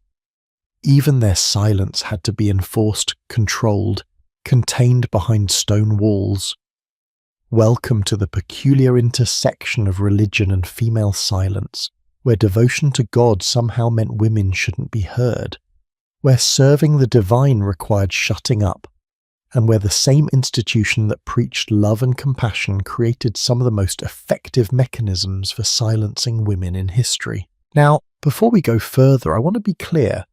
I'm not attacking religion itself or the genuine faith of millions of women throughout history. What we're examining is how religious authority was weaponized really, to justify silencing women. How scripture was interpreted through the lens of patriarchy to create divine mandates for female submission. And how this created yet another layer in that impossible cage we've been exploring all night. The foundation for religious silencing of women comes from a few key biblical passages that were interpreted, reinterpreted, and hammered home in Victorian England with incredible force. The most famous is from 1 Corinthians chapter 14. The passage reads, "Let your women keep silence in the churches, for it is not permitted unto them to speak, but they are commanded to be under obedience, as also saith the law. And if they will learn anything, let them ask their husbands at home, for it is a shame for women to speak in the church." A shame for women to speak in church, not just inappropriate, not just discouraged, a shame, a source of dishonor, something that brings disgrace upon the speaker and the congregation. This passage was quoted endlessly in Victorian sermons, religious tracts, and advice books. It was used to justify everything from excluding women from religious leadership to forbidding them from teaching Sunday school, to even questioning whether women should be allowed to sing hymns in mixed congregations. But here's where it gets interesting, and by interesting I mean infuriating. That same Bible also contains examples of women prophets, of women who spoke for God. Deborah, who judged Israel, Miriam, who led worship, the Samaritan woman at the well, who became one of the first evangelists, Mary Magdalene, who was the first to proclaim the resurrection. These women had voices. They used them, and the text treats this as holy, as ordained by God. So how do you reconcile these contradictions? Well, if you're a Victorian religious leader, you don't. You simply emphasize the passages that support female silence and explain away the ones that don't. You argue that those were special cases, exceptions, that the general rule, the rule that matters for women listening to your sermon, is silence and submission. Margaret Fell, who we mentioned briefly before, wrote a revolutionary pamphlet in 1666 called "Women Speaking Justified, Proved and Allowed by the Scriptures." She was a Quaker, and Quakers believed in the radical idea that the Holy Spirit could speak through anyone, man or woman, rich or poor, educated or illiterate. If God wanted to use a woman's voice, who were men to silence her? Fell went through the Bible systematically, pointing out every instance of women speaking for God. She argued that the passages commanding silence were being misinterpreted, taken out of context, used to justify oppression rather than promote genuine faith. She wrote, "Let this word of the Lord, which was from the beginning, stop the mouths of all that oppose women speaking in the power of the Lord." The pamphlet was groundbreaking, controversial, and largely ignored by the mainstream Christianity for the next 200 years, because the idea that women could speak with religious authority, that they could interpret scripture, lead worship, preach sermons, was simply too threatening to establish power structures. Let me tell you what happened to women who tried to speak anyway. We've already heard about Dorothy Waugh, the Quaker who was fitted with a scold's bridle for preaching in the marketplace in 1655, but she wasn't alone. Quaker women were routinely punished for public speaking about their faith. They were imprisoned, fined, physically assaulted, separated from their children, all for the crime of believing that God might want to use their voices. And the justification was always religious. They weren't being punished for breaking civil law. Well, they were. But the civil law itself was based on religious principles. The argument went like this: God ordained male authority. Women speaking in public, especially about religious matters, violated this divine order. Therefore, punishing them wasn't cruelty, it was enforcing God's will, maintaining cosmic order, protecting society from chaos. Can you see how insidious this is? When oppression comes wrapped in divine authority, resistance becomes not just social rebellion but spiritual transgression. You're not just breaking rules, you're sinning against God himself. The Victorian era took this to new heights because Victorians were obsessed with religion in a way that's hard for modern people to understand. Church attendance was expected. Biblical literacy was assumed. Religious language permeated every aspect of life. And so the religious justifications for female silence became woven into the fabric of society in ways that made them almost invisible. Just the way things were, the way God intended them to be. There's a particular cruelty in the way Victorian Christianity handled women's religious experiences. Women were expected to be pious. In fact, they were considered naturally more religious than men, more moral, more pure, more inclined toward devotion and faith. The angel in the house ideal we've mentioned before was deeply connected to religious imagery. Women were supposed to be Christ-like in their self-sacrifice, their humility, their submission. But this religious nature had to remain private, domestic. A woman could be as devout as she wanted within the home. She could pray, read scripture, teach her children about faith. But the moment she stepped into public religious space, the moment she wanted to speak about her faith to anyone beyond her immediate family, she crossed a line. Victorian churches had very clear spatial arrangements that reinforced this. In many congregations, women sat separately from men. In some churches, they were literally behind a screen or curtain so they couldn't be seen. They could hear the sermon, could participate in worship through singing, but they were to remain invisible, silent, or at least not heard individually. Women couldn't preach, obviously, couldn't serve as deacons or elders, couldn't vote on church matters. In most denominations, they couldn't even read scripture aloud during services. The words of God apparently became contaminated when they passed through female lips. But here's the twist. The same churches that silenced women also desperately needed them. Women did the majority of the actual work that kept congregations running. They organised charitable activities, taught children, visited the sick, prepared food for church gatherings, cleaned the building, decorated for holidays. They were the engine that made Victorian religious life function. They just weren't allowed to speak about it, or lead it, or have any official recognition of their contributions. Imagine dedicating your life to your faith, spending countless hours in service to your church, and never being allowed to stand at the front and share what you've learned, never being asked your opinion on theological questions, never being trusted to interpret the very scriptures you've studied your entire life, always serving, never leading, always supporting, never speaking. And if you did try to speak, if you felt called by God, genuinely called with that deep spiritual conviction that can't be ignored, what then? Well, you'd face what those Quaker women faced.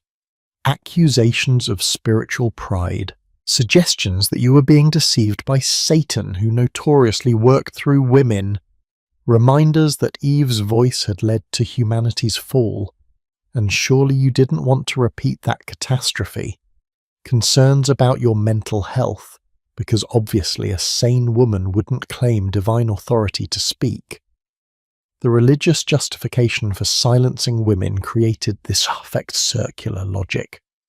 Women should be silent because God said so. How do we know God said so?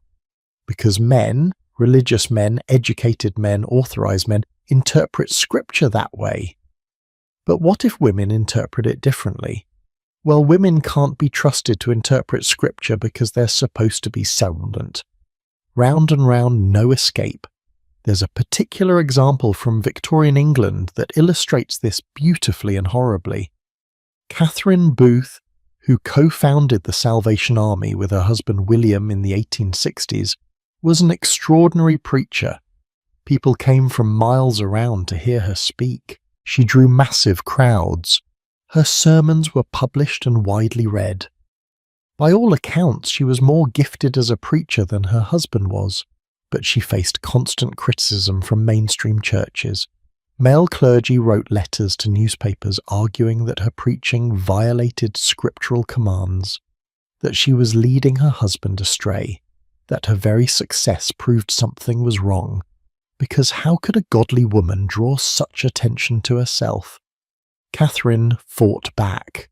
She wrote a pamphlet in 1861 called Female Ministry, or Woman's Right to Preach the Gospel. Like Margaret Fell 200 years earlier, she argued from Scripture. She pointed out the women who spoke in the Bible. She suggested that maybe, just maybe, the passages commanding silence had been misunderstood or misapplied. And you know what's remarkable? The Salvation Army did allow women to preach, to lead, to speak with full authority. Women could be officers equal to men. They could plant churches, lead meetings, preach sermons. This was radical for the time, revolutionary even. But the Salvation Army was seen as a fringe group, enthusiastic, lower class, not quite respectable. The mainstream Anglican Church, the established power structure, continued to forbid women's voices in religious leadership well into the 20th century. In fact, the Church of England didn't ordain women as priests until 1994.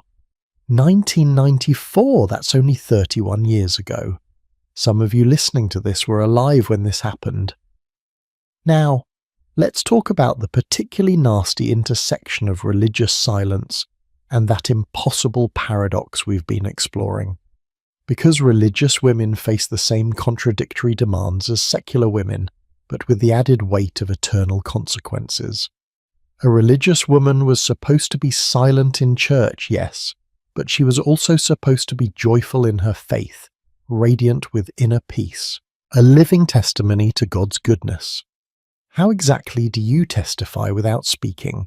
How do you shine as a light for Christ while remaining invisible? The answer, apparently, was through facial expressions, demeanor, and indirect influence. A religious woman's silence should be peaceful, not sullen. Her quietness should seem to flow from deep spiritual contentment, not from oppression or unhappiness. She should beam with joy while saying nothing, glow with faith while remaining voiceless. And if her silence seemed if she appeared withdrawn, depressed, struggling, well, that was evidence of spiritual failure, of insufficient faith, maybe even of demonic influence, because a truly godly woman would be happy in her submission, would embrace her silence joyfully, understanding it as God's perfect design. The psychological torment of this is staggering. You're told to be silent, but your silence has to look the right way, feel the right way, communicate the right things without actually communicating anything. You have to perform contentment with a system that's crushing you, and if you can't perform it convincingly enough, that failure becomes evidence of your spiritual inadequacy. There were Victorian religious tracts written specifically for young women, teaching them how to be properly silent Christians. They were told to cultivate a quiet and meek spirit that would shine more brightly than any words, that their submission itself was a form of testimony, that by accepting their voicelessness gracefully, They were witnessing to God's goodness more powerfully than any sermon could. This is gaslighting with a theological gloss, calling oppression God's design, calling silencing spiritual maturity, calling submission Christ-likeness, and it created yet another impossible bind. Because while religious women were told to be quiet in church and in public, they were absolutely expected to speak within their homes about faith. They were supposed to teach their children about God, correct their servants' moral failings, create a Christian atmosphere in the household. They had authority over spiritual matters in the domestic sphere. So a woman had to maintain this bizarre split. Silent outside, vocal inside, submissive in public, authoritative in private, knowing nothing about theology when men were present, but somehow knowing enough to shape the next generation's faith. It's no wonder so many Victorian women seem to suffer from what we'd now call cognitive dissonance. Here's something else that's going to make you uncomfortable. The very fact that women were considered more naturally religious than men was used against them. The argument went like this: women are more emotional, more intuitive, more susceptible to spiritual experiences, but these same qualities make them unreliable interpreters of faith. They might feel something deeply without understanding it correctly. They might mistake emotional fervour for divine truth. They need male guidance to properly understand and express their own religious experiences. So even your personal relationship with God, the most intimate, individual aspect of human existence, couldn't be trusted. Even your prayers, your devotions, your sense of calling required male mediation to be valid. The convent, which we mentioned at the very beginning of this section, became both a refuge and a prison for women struggling with these contradictions. On one hand, joining a religious order meant escaping marriage, escaping male household authority, living in community with other women. For some women, particularly those with intellectual or spiritual callings that couldn't be fulfilled in secular life, the convent was the best option available. But that decree from Pope Boniface, that Priculoso we started with, was still in effect, at least in Catholic communities. Nuns were cloistered, cut off from the world. Their voices literally couldn't reach beyond their walls. They could pray, could do good works within their communities, could study and learn. But they couldn't speak to the broader world, couldn't influence public religious discourse, couldn't share whatever wisdom they'd gained with anyone who wasn't already inside those walls with them. The fear, the danger that the decree was named for, was that women's voices might foment heresy, that ideas contrary to established doctrine might develop in these female communities, that women might start interpreting scripture for themselves, thinking for themselves, developing theology that challenged male religious authority. And honestly, that fear was probably justified, not because women were more prone to heresy, but because anyone who's been systematically excluded from power tends to question the systems that exclude them. Give women education, community, and freedom from male household authority, and yes, they probably will start asking inconvenient questions. So the solution was silence, separation, ensuring that even the most devout, most dedicated, most spiritually mature women couldn't share their insights beyond a carefully controlled circle. We've seen how religion added divine authority to the silencing of women, how it made resistance not just socially unacceptable but spiritually dangerous, how it created impossible standards where women had to be pious but private, faithful but voiceless, spiritually mature, but always in need of male guidance. But here's what religion couldn't quite kill, no matter how hard it tried: the reality of women's spiritual experiences. The fact that women continued to feel called, continued to pray, continued to develop their own relationships with the divine, regardless of what men said was proper. And some of them started to wonder whether the men might actually be wrong, whether God might actually want women to speak. And that wondering, that questioning, became the beginning of something that Victorian society feared more than anything we've discussed so far: actual organised resistance. Women who decided that they were done being silent, done with the bridals and the asylums and the etiquette books and the religious commands. Women who started to fight back, loudly and publicly. And that's the turning point in our story. That's where we're going next. They arrested her on a Sunday, June 4th, 1913. Emily Wilding Davison had done something unforgivable. She'd tried to pin a suffragette banner on the King's horse during the Epsom Derby. The horse trampled her. She died 4 days later from her injuries.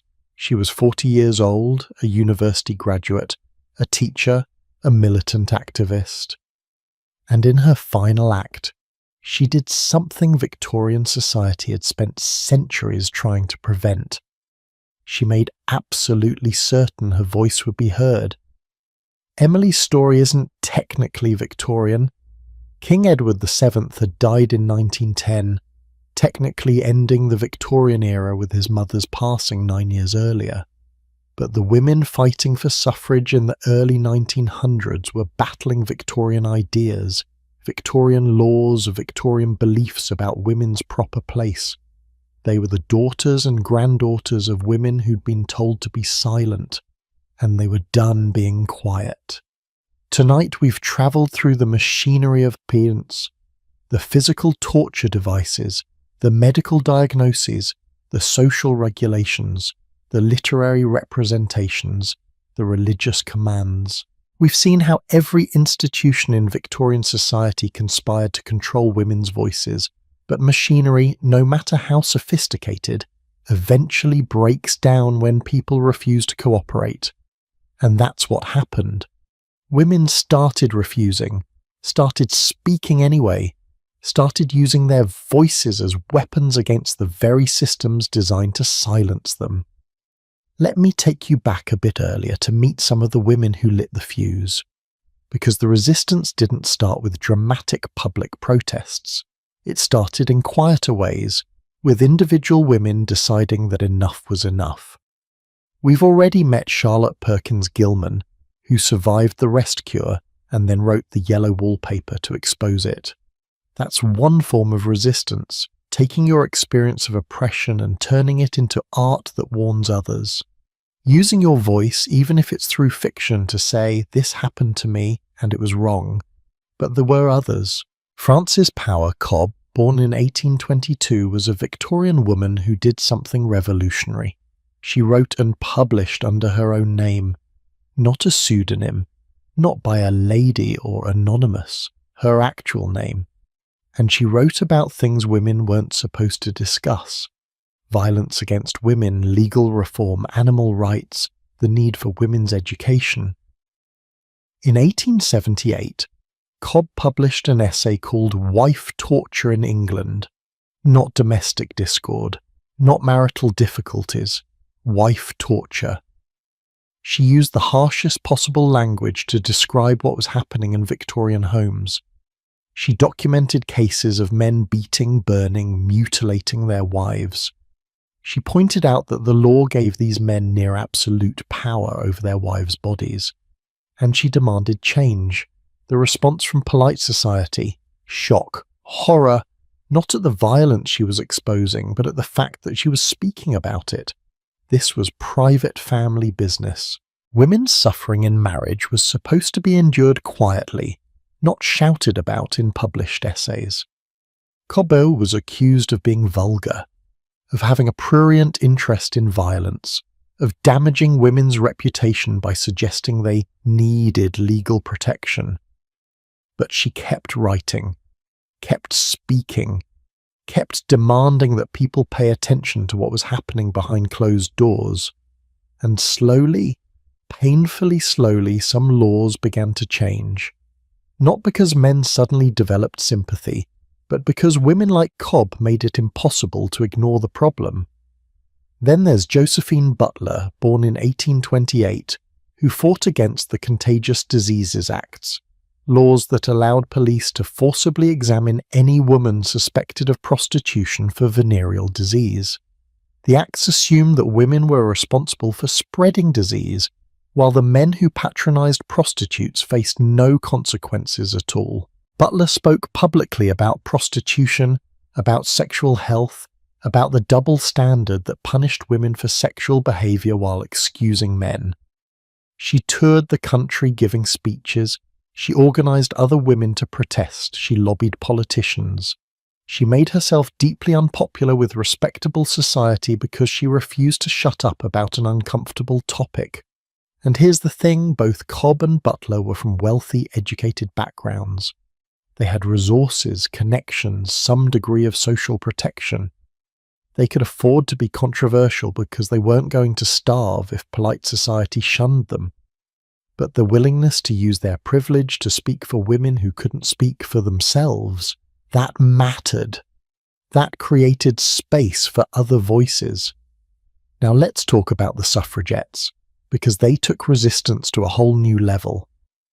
The movement for women's suffrage, the right to vote, had been going on quietly for decades. Polite petitions, reasoned arguments, appeals to men's sense of justice, and it was getting nowhere. By the early 1900s, women who'd been campaigning peacefully their entire adult lives were dying without ever having cast a ballot. So some of them decided peaceful wasn't working. Enter the Women's Social and Political Union, founded in 1903 by Emmeline Pankhurst and her daughters Christabel and Sylvia. Their motto, "Deeds not words." Which is deliciously ironic given our topic tonight, because they used both. They used deeds to force people to hear their words. The suffragettes smashed windows, chained themselves to railings, set mailboxes on fire, disrupted political meetings by shouting questions that men didn't want to answer. They made noise, constant, unavoidable, impossible to ignore noise. They took all those centuries of enforced silence and exploded it into pure volume, and society responded exactly how you'd expect. They were called hysterical, unnatural, unwomanly. Doctors suggested they were suffering from mental illness. After all, what sane woman would behave this way? The media mocked them. Political cartoons showed them as ugly, mannish, shrieking harpies. Everything we've discussed tonight about how society punishes women for speaking was deployed against the suffragettes with full force, but they kept going. And when they were arrested and imprisoned, they went on hunger strikes because they understood something crucial: their bodies were the only thing they truly controlled. The state could lock them up, but it couldn't force them to eat. So they stopped eating, turning even their silence, the silence of a closed mouth refusing food, into a form of protest. The government's response was horrifying. They force-fed the hunger strikers. Let me describe what this meant. Guards would hold the woman down. It took multiple people because the women fought. They'd force her mouth open, or if she kept it shut, they'd push a tube up her nose. Then they'd pour liquid food down the tube while she gagged and choked and sometimes vomited. It was torture. Deliberate, calculated torture designed to break their will. And remember what we discussed earlier about Victorian medicine diagnosing women's silence as hysteria? Well, the hunger strikes gave doctors a perfect opportunity to pathologize women's resistance. They weren't brave political prisoners. They were mentally ill women whose refusal to eat proved their insanity. The forced feeding wasn't torture, it was treatment. Medical intervention for their own good. Emmeline Pankhurst was arrested multiple times. She was force-fed. She was released under the Cat and Mouse Act, officially called the Prisoner's Temporary Discharge for Ill Health Act of 1913, which let the government release suffragettes when they became too weak from hunger strikes, then rearrest them once they'd recovered. Release and rearrest, over and over, like a cat playing with a mouse before killing it. But Emmeline kept speaking, kept organising, kept fighting. And here's what's remarkable about her. She was perfectly capable of being ladylike when she wanted to be. She could use her upper-class accent, her respectability, her position as a widow and mother to gain access to spaces where she could then cause chaos. She weaponized everything Victorian society had taught her about how to be a proper woman, then used those skills to destroy the very system that created them. Her speeches were masterpieces of rhetoric. She'd start calmly, reasonably, explaining why women deserved the vote, and then she'd build, her voice getting stronger, more passionate, more defiant. She'd talk about the women who'd suffered in shits for centuries. She'd ask why men feared women's voices so much. She'd point out the hypocrisy of an empire that claimed to be civilized while denying half its population basic political rights. And by the end, audiences were either cheering wildly or walking out in disgust. There was no middle ground. Now, I want to tell you about a less famous but equally brave group of working-class women called the East London Federation of Suffragettes, led by Emmeline's daughter Sylvia Pankhurst. These weren't wealthy ladies with time for activism. These were women working in factories, living in poverty, barely surviving. But they organised anyway. They created community spaces, childcare collectives, food programs. They understood that political rights mattered, but so did immediate survival, and they used their voices to demand both. Sylvia was arrested multiple times, she went on hunger strikes and was force-fed. But she also kept a diary, and her descriptions of force-feeding are some of the most visceral, heartbreaking accounts we have. She wrote about the physical pain, yes, but also about the psychological torture of having your bodily autonomy completely violated while people insisted it was for your own good. It's the yellow wallpaper made real, treatment that creates the madness it claims to cure. These women understood what we've been discussing all night. That silence wasn't just about not speaking, it was about control, about power, about who gets to participate in public life, who gets to shape laws, who gets to be fully human. And they refused to be silent about any of it, even when silence might have saved them from suffering. But here's something important that often gets left out of suffragette history. Not all women supported them. In fact, there was a significant anti-suffrage movement led by women. Well-off, respectable women who argued that women didn't need the vote, that politics would corrupt feminine virtue, that women's influence should remain in the home where it was most powerful. Does this sound familiar? It's the same argument we've seen all night.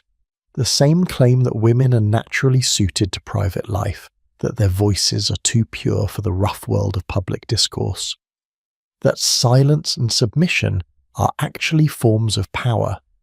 The difference is that now some women were openly rejecting this logic while others were desperately defending it. Why would women argue against their own political rights? Well, for some it was genuine belief. They'd internalized centuries of messaging about women's proper role. For others, it was self-protection. Speaking out for suffrage meant risking your reputation, your social standing, your family relationships. It was safer to align yourself with the status quo. And for wealthy women specifically, they already had some degree of power through their class privilege. Why risk that for a cause that might uplift working-class women too?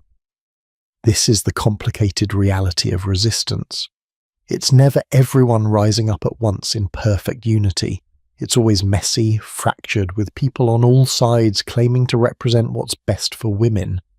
The suffragettes were fighting not just men, but also other women, fighting the external machinery of oppression and the internal voices that had been taught to police themselves. The other thing that is important to understand is that the suffragettes weren't always right in their tactics or their politics. Some of them embraced violent methods that genuinely endangered innocent people. Some held racist views and excluded women of colour from their movement. Some were classist and saw working-class women as tools rather than equals. Resistance to one form of oppression doesn't automatically make someone enlightened about all forms of oppression, but what they did do, what they accomplished despite their flaws, was break the silence so thoroughly that it could never be completely reimposed. They made women's voices unavoidable. They forced society to acknowledge that women had opinions, demands, agency. They transformed the question from should women speak to how can we ignore them when they're literally setting things on fire?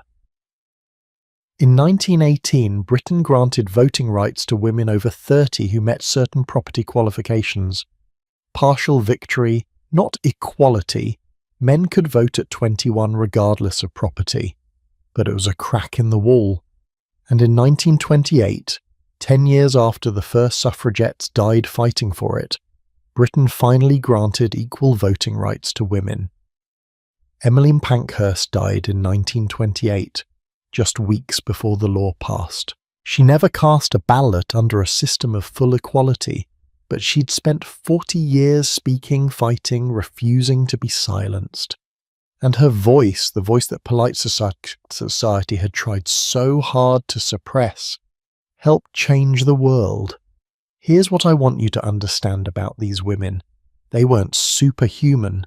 They got tired. They got scared. They doubted themselves.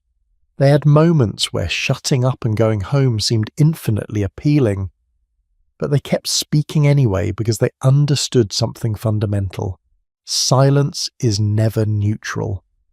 Choosing not to speak when you could speak is itself a choice, and it's a choice that supports whoever currently holds power. Victorian society spent centuries perfecting the art of silencing women, but it couldn't silence everyone.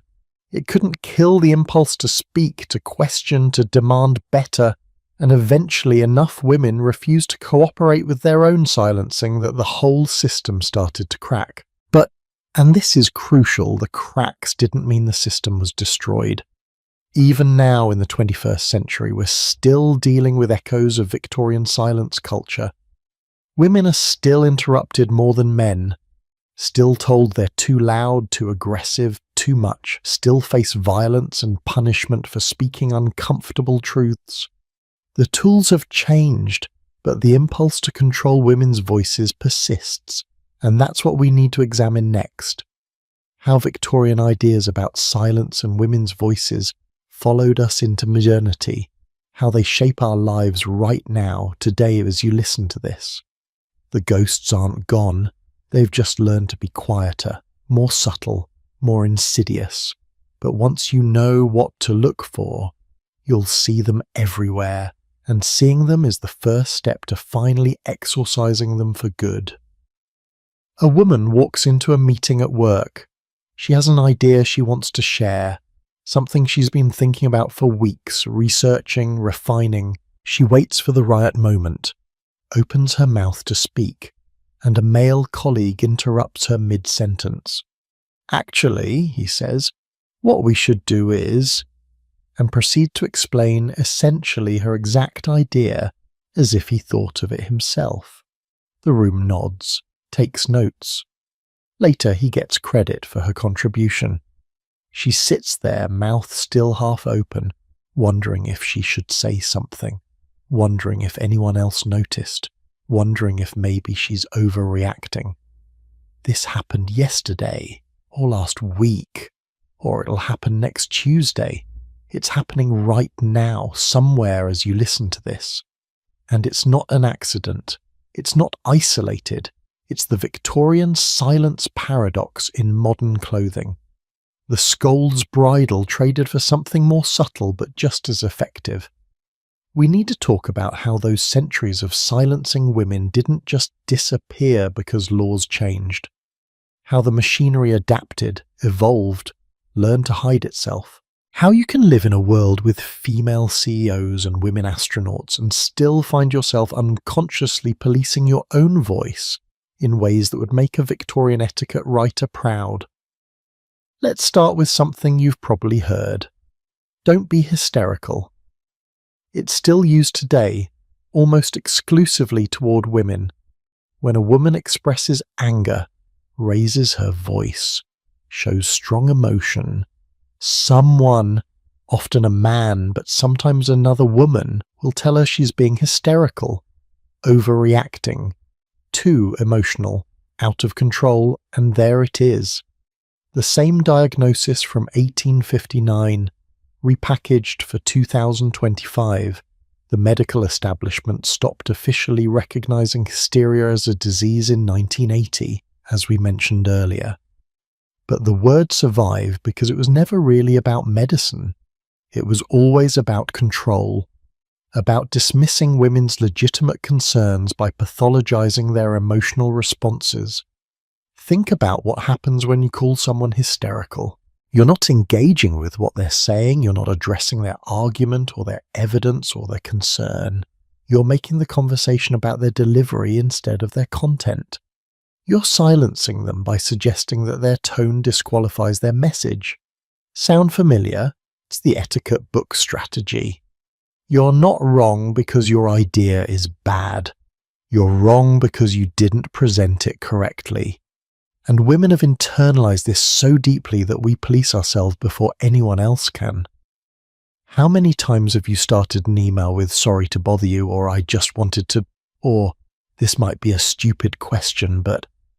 How many times have you softened your language, hedged your statements, made yourself smaller and quieter and less threatening before you even said what you needed to say?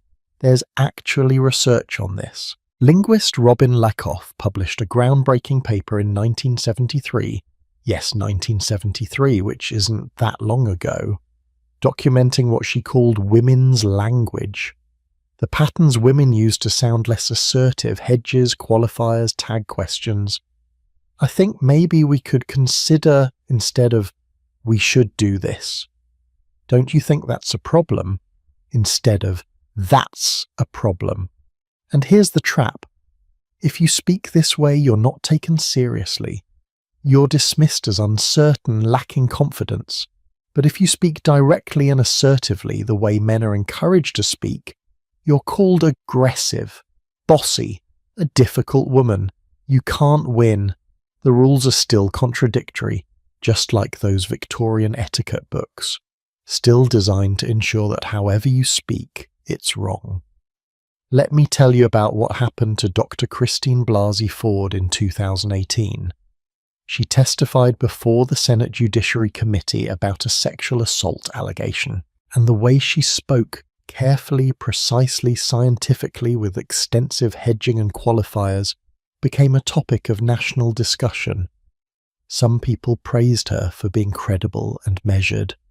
Others criticized her for not being emotional enough, suggesting that real trauma survivors would be more demonstrative. Meanwhile, when she did show emotion, when her voice cracked or she paused to collect herself, she was accused of performing, of being coached, of being hysterical. Every aspect of how she spoke was scrutinized, dissected, used either to bolster or undermine her credibility. The content of what she was saying almost became secondary to endless analysis of her tone, her demeanor, her vocal patterns. That's Victorian silence culture alive and well. A woman trying to speak about her own experience, and instead of listening to what she's saying, people are judging how she's saying it, deciding if she sounds too calm or too emotional, too detailed or too vague, too angry or too composed, finding reasons to dismiss her based on presentation rather than substance. And it happens at every level, in every context. Women in politics are constantly told to smile more, speak more warmly, be more likable, but not too warm, because then you're not serious enough. Not too smiley, because then you're frivolous. Find the perfect balance between approachable and authoritative, and maintain it constantly, even while dealing with the actual substance of governance. Have you heard the term vocal fry? It's that creaky quality some voices have, especially at the end of sentences. It's a natural speech pattern that occurs across genders. But starting around 2013, there was a moral panic about vocal fry in young women's voices. Articles were written. think pieces proliferated. Women were warned that vocal fry would damage their careers, make them seem unintelligent, annoy their listeners. Men have vocal fry too. Actually, some studies suggest men use it more frequently than women. But it only became a problem worthy of national attention when young women did it. Just like Victorian etiquette writers obsessing over whether women's voices were too high or too low, too loud or too soft, modern critics found a new way to police female speech patterns. The same thing happened with upspeak, ending statements with rising intonation like questions, making everything sound uncertain. Again, both men and women do this. Again, it only became a crisis when associated with young women. Again, women were told they needed to correct this or face professional consequences. And then there's the apology epidemic. Studies have shown that women apologize significantly more than men in professional settings. Not because they make more mistakes, but because they've been socialized to smooth social interactions, to make themselves smaller, to preemptively apologize before anyone can accuse them of being too much. Sorry, I have a question. Sorry to interrupt, but we say sorry before we've done anything wrong, before we've even spoken. It's a linguistic scold's bridle we've placed on ourselves, muffling our words before they leave our mouths. But here's what's particularly insidious about modern silence culture. It pretends to be about something else. The Victorian era was at least honest about its sexism. They said outright that women shouldn't speak in church, shouldn't have political opinions, should be quiet and submissive. We can look back and clearly identify that as oppression. Modern silencing is sneakier. It's dressed up as professional advice, leadership coaching, personal development. We're not told to be we're told to be better communicators, not to be submissive, to be team players, not to shrink ourselves, to be emotionally intelligent. The language has changed, but often the message is the same. Change yourself, monitor yourself, make yourself more palatable to the people in power. Let's talk about something called resting bitch face. That delightful phrase used to describe women whose neutral facial expressions don't look cheerful enough. Because apparently women's faces, even in repose, are supposed to be performing for observers, looking pleasant, approachable, ready to smile at a moment's notice. Men with serious expressions are described as focused, thoughtful, intense. Women with the same expressions are accused of being angry, unapproachable, difficult. And women internalize this message. They learn to arrange their faces into more pleasant expressions even when alone, even when there's no one to see them. The surveillance is so complete that it becomes self-surveillance. This connects directly to that Victorian ideal we discussed, the woman who must be silent but not too silent, whose silence must appear peaceful and content rather than sullen or withdrawn. Your silence, your neutral face, isn't allowed to be truly neutral. It has to communicate the right things, perform the right emotions. Even when you're saying nothing, you're still being judged. Now, I want to be clear about something. The fact that Victorian-era oppression has evolved doesn't mean things haven't improved. They have, enormously. Women can vote, own property, have careers, speak in public without being legally punished. Those suffragettes we discussed earlier, their work mattered. The ground they gained is real, but improvement isn't the same as equality, and recognizing ongoing problems isn't the same as denying progress. Both things can be true.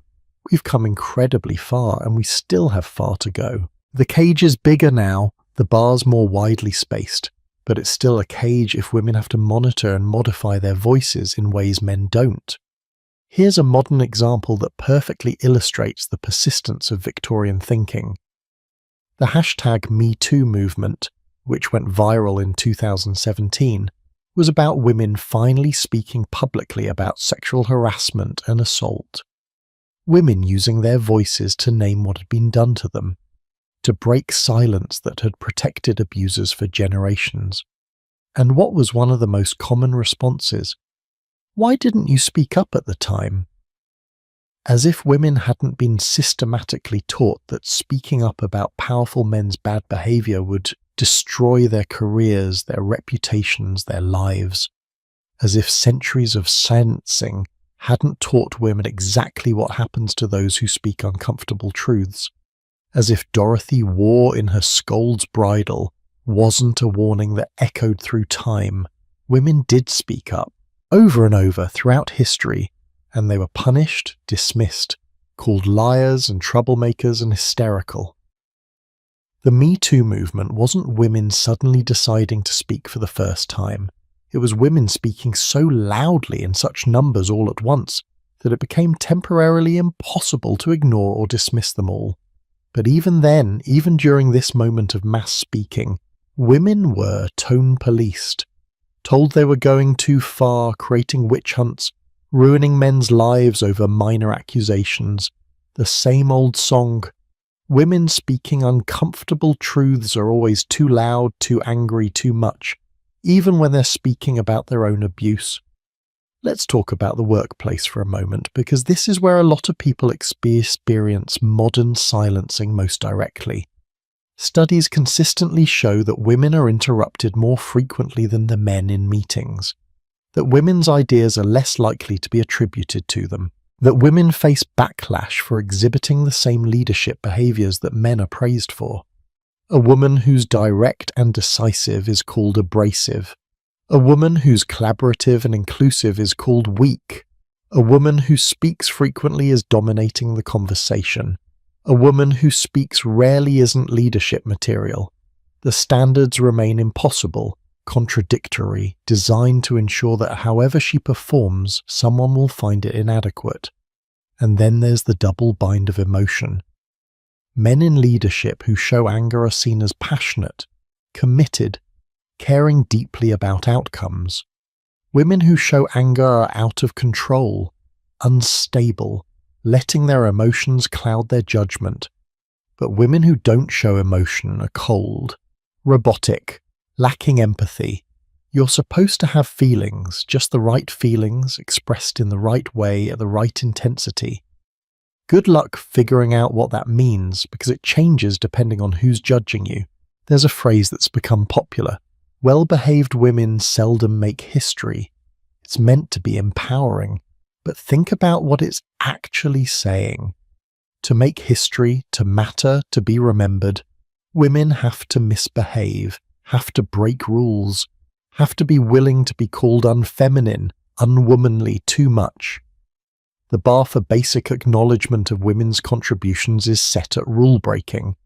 And even when women do break through, do achieve recognition, the scrutiny on their voices persists. Female politicians have their debate performances analysed for likability. Female CEOs are asked how they balance work and family in ways male CEOs never are.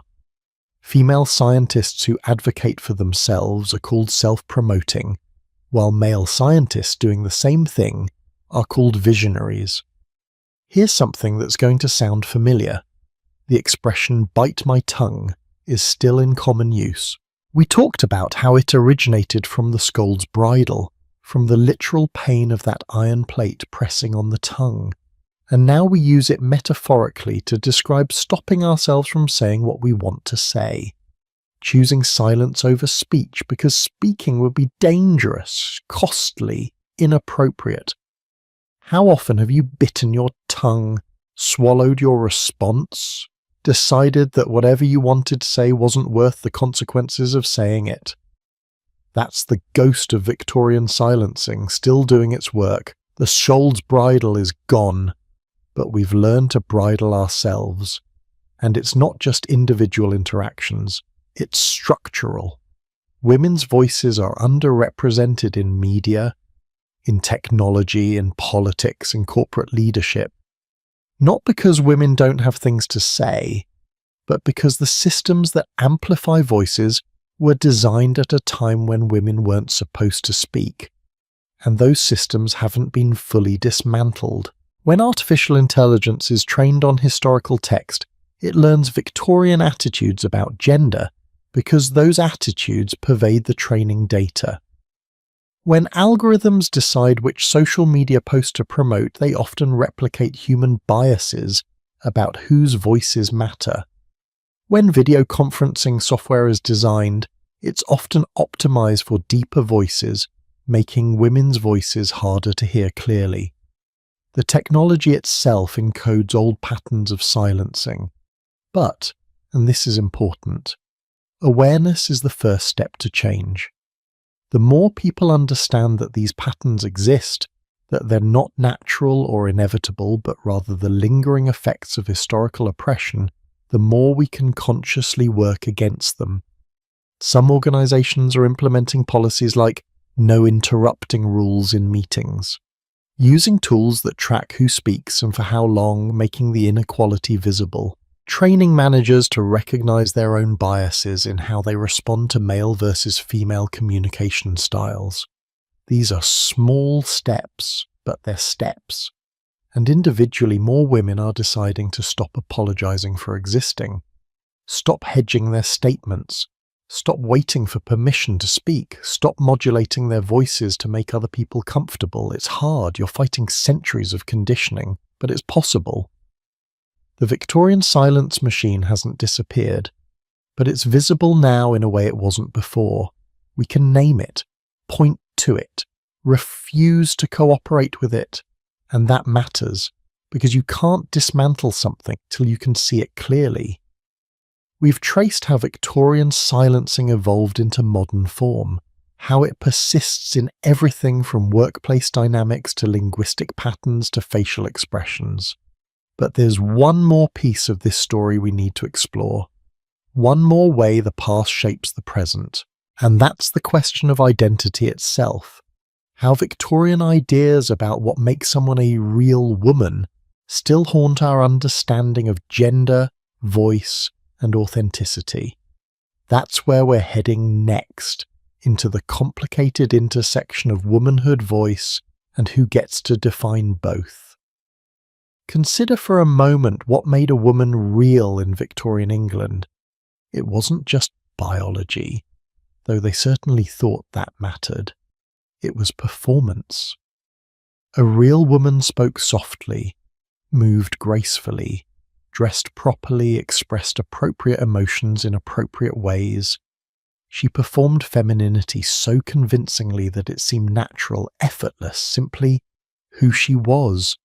And if you couldn't or wouldn't perform correctly, well then maybe you weren't really a proper woman at all. This is where Victorian silence culture reveals something deeper and stranger than we've discussed so far. It wasn't just about controlling women's voices, it was about using voice, how you spoke, when you spoke, what you said, and crucially, whether you spoke at all, to define who counted as a real woman in the first place. And those definitions, those boundaries, are still with us, still shaping how we think about gender, authenticity, and who gets to speak with authority about their own experience. Let's start with something that might surprise you.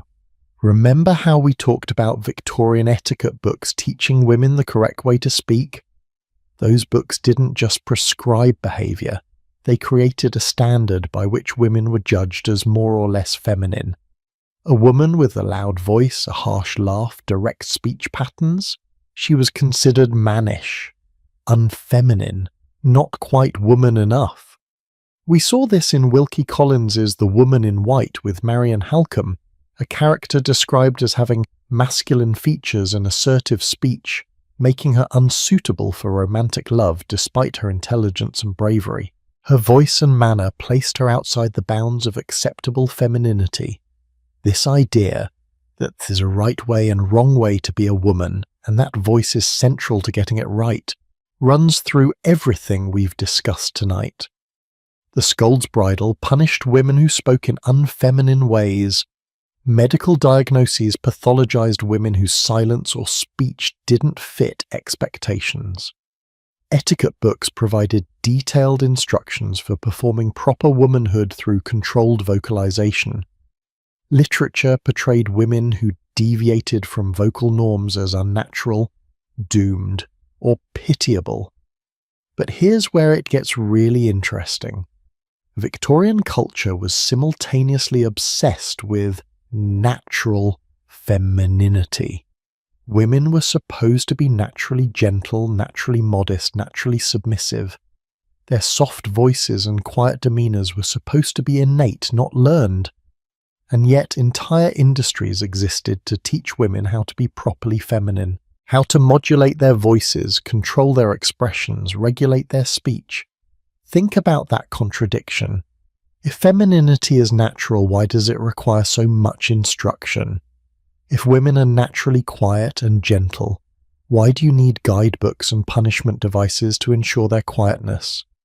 The answer, of course, is that femininity isn't natural at all. It's constructed, performed, enforced, and voice is one of the primary ways that performance is monitored and judged. This matters because it reveals something crucial.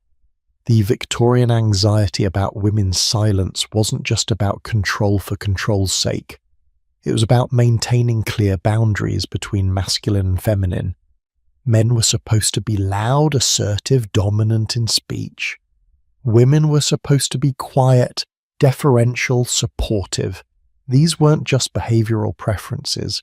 They were fundamental to how Victorians understood gender itself. A woman who spoke too much, too loudly, too authoritatively was threatening not just because she was disobedient, but because she was blurring the categories. If women can speak like men, what does it mean to be a man? If the boundaries aren't clear and absolute, how do you maintain the whole system? Let me tell you about someone who lived this contradiction in fascinating ways. George Sand was the pen name of Amantine Lucille Aurora Dupin, a French writer born in 1804. She wrote novels, smoked cigars, wore men's clothing in public, and had affairs with both men and women. Victorian society in England was simultaneously scandalised by and fascinated with her. And here's what's interesting. When she wore men's clothing and adopted masculine mannerisms, people commented that she seemed more authentic, more herself than when she performed conventional femininity. But this authenticity was also read as evidence that she wasn't really a proper woman. She was too masculine, too bold, too free with her voice and her opinions. Sand herself wrote about the freedom she felt when dressed as a man, able to move through public spaces without the constant surveillance that femininity required. She could speak to anyone, go anywhere, express herself without the elaborate performance of female propriety. The clothing wasn't just clothing, it was permission to use her voice differently. Victorian England had no language for what we'd now call gender nonconformity or transgender identity. But they absolutely noticed and punished people who didn't perform gender correctly.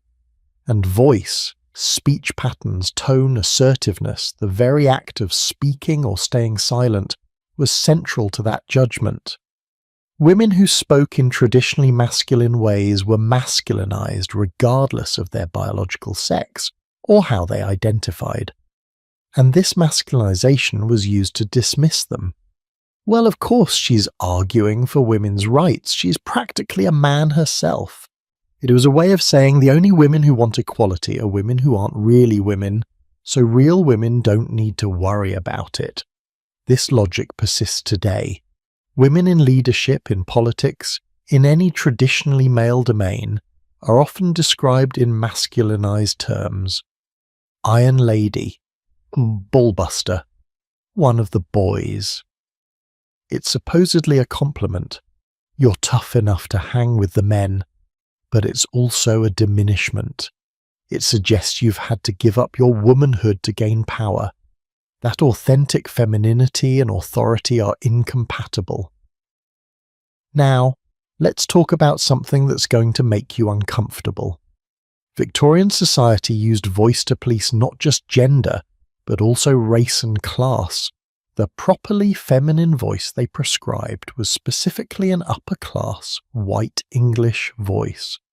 Women who spoke with working-class accents, Irish or Scottish brogues, or any non-English language were considered less feminine by definition, and women of colour were often described in Victorian literature and medical texts as naturally more masculine, more aggressive, louder than white women. This racist fiction was used to justify everything from slavery to colonialism to denying women of colour the same protections afforded to white women. They weren't delicate flowers who needed sheltering, they were strong enough to work in fields to survive brutal conditions, so obviously they didn't need rights or respect or the ability to speak freely. This intersection of racism and sexism shows up in how different women's voices were policed. A white woman's silence might be read as virtuous modesty. A black woman's silence might be read as sullen resistance or as confirmation that she had nothing intelligent to say.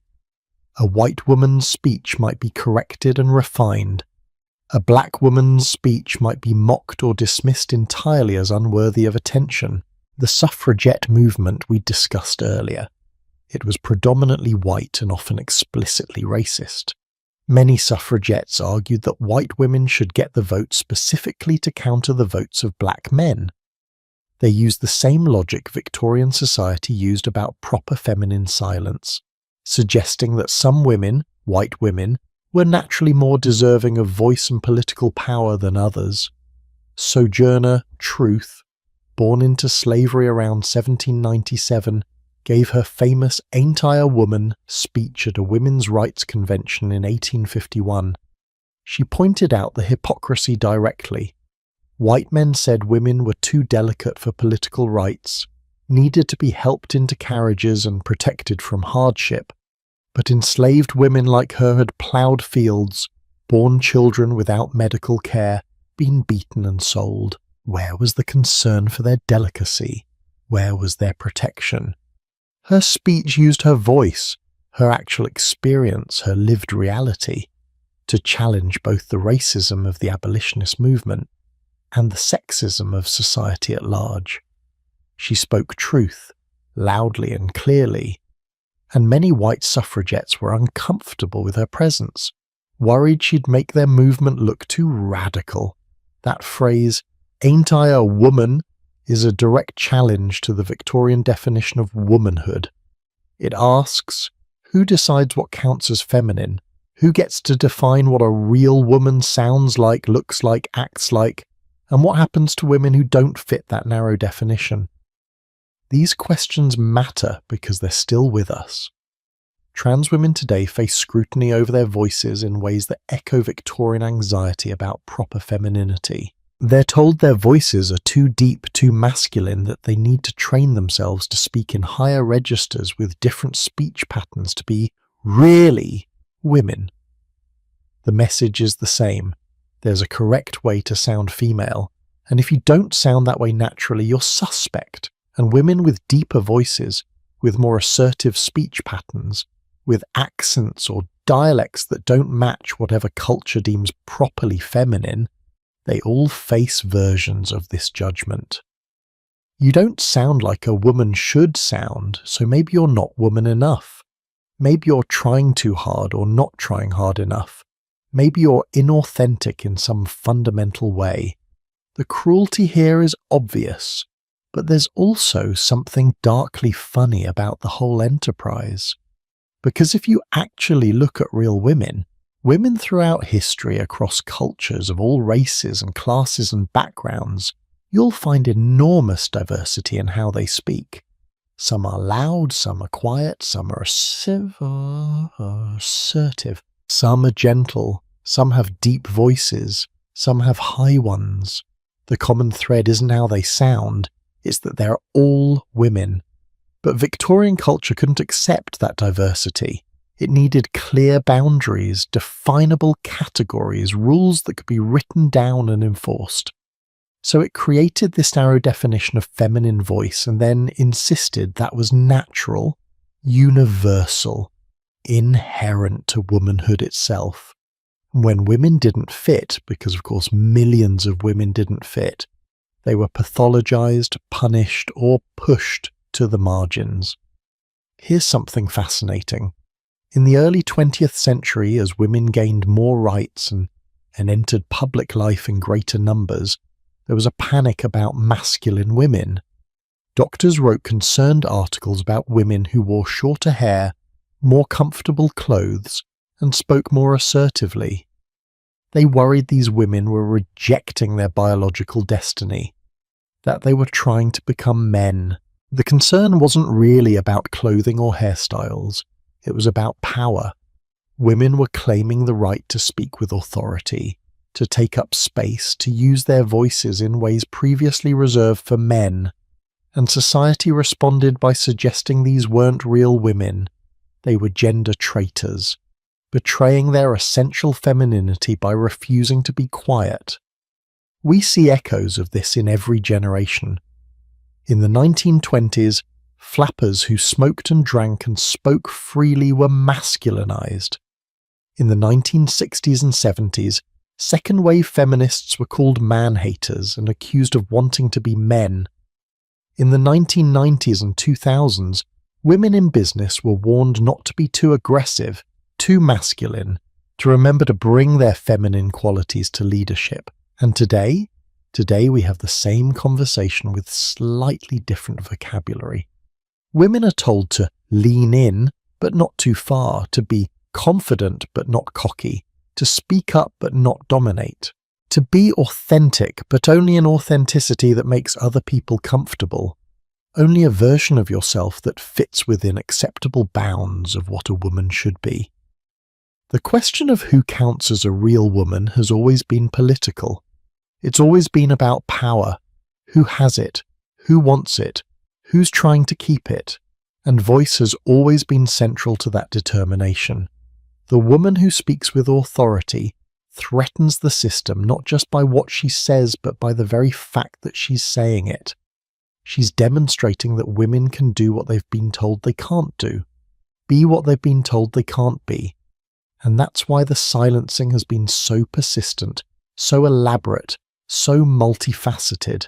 It's not just about stopping women from saying particular things, it's about preventing women from discovering their own power, from realizing that the definitions of womanhood they've been given are artificial, constructed, designed to serve someone else's interests. When you force yourself to speak more quietly, to soften your statements, to apologize for existing, you're not just following etiquette. You're performing a version of womanhood that someone else defined. You're staying within boundaries that were drawn to keep you contained. You're proving that you know your place.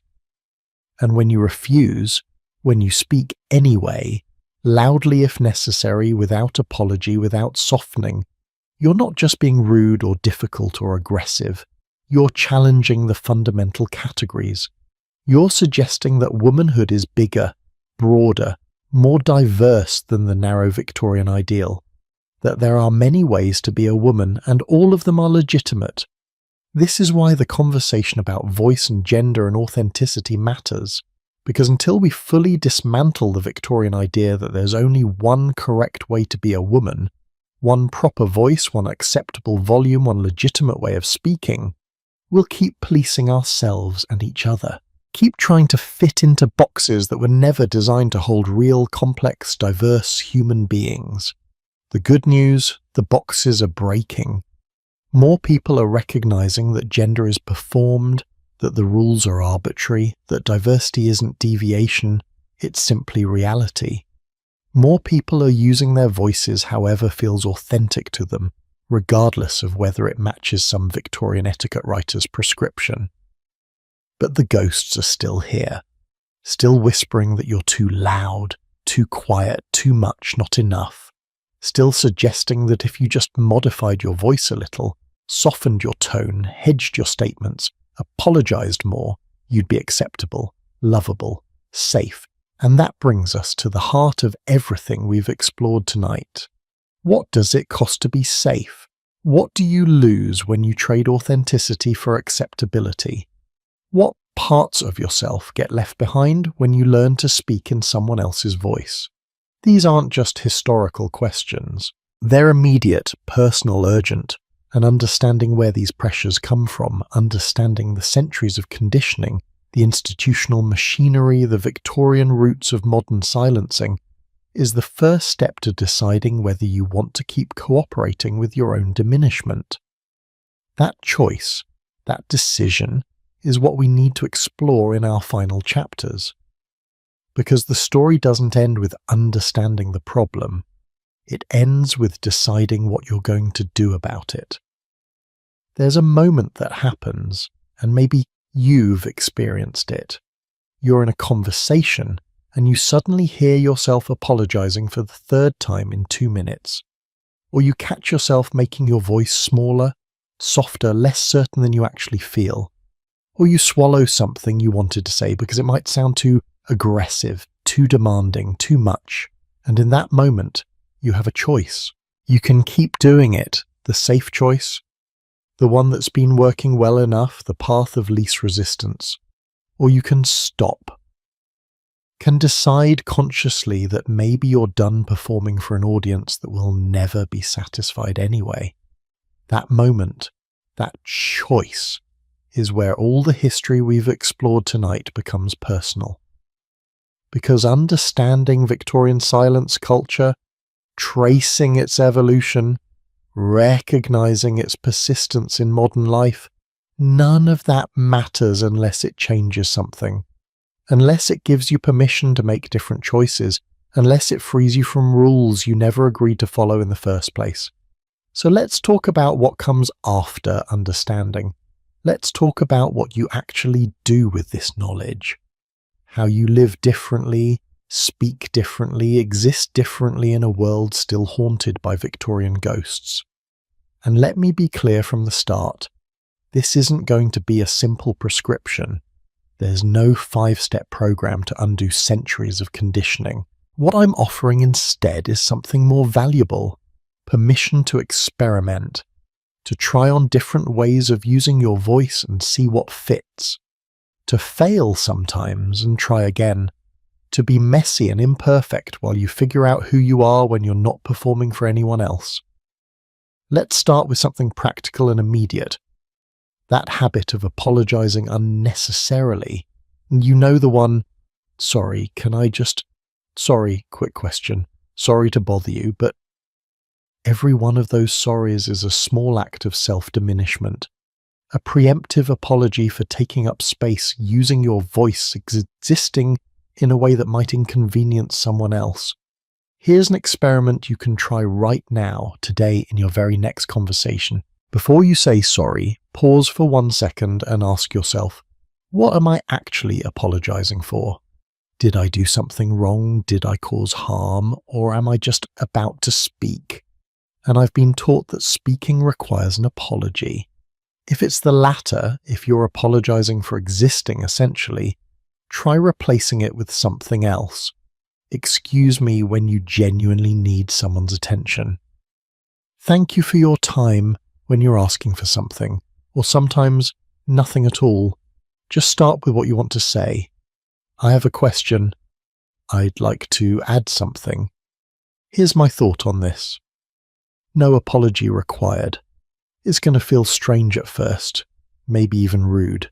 That's the conditioning talking. That's Victorian etiquette whispering that you're being too bold, too forward, too much. Sit with that discomfort. Notice it, and then speak anyway, because here's the secret. Most people won't even notice the missing apology. They'll just hear what you actually wanted to say. Now, let's talk about something harder. The voice itself, the actual sound of how you speak. We've discussed how women are criticized for vocal fry, upspeak, speaking too high or too low, or too fast or too slow. And the instinct, when you learn about all this criticism, might be to try to change your voice, to train yourself to speak differently, more acceptably. But here's what I want you to consider instead. What if you didn't? What if you spoke in whatever way feels natural to you and let other people deal with their discomfort? What if their judgment of your voice is their problem, not yours? This is radical, I know. Everything we've discussed tonight has been about how women's voices are judged, criticized, used against them. so suggesting you just ignore all that criticism feels almost irresponsible.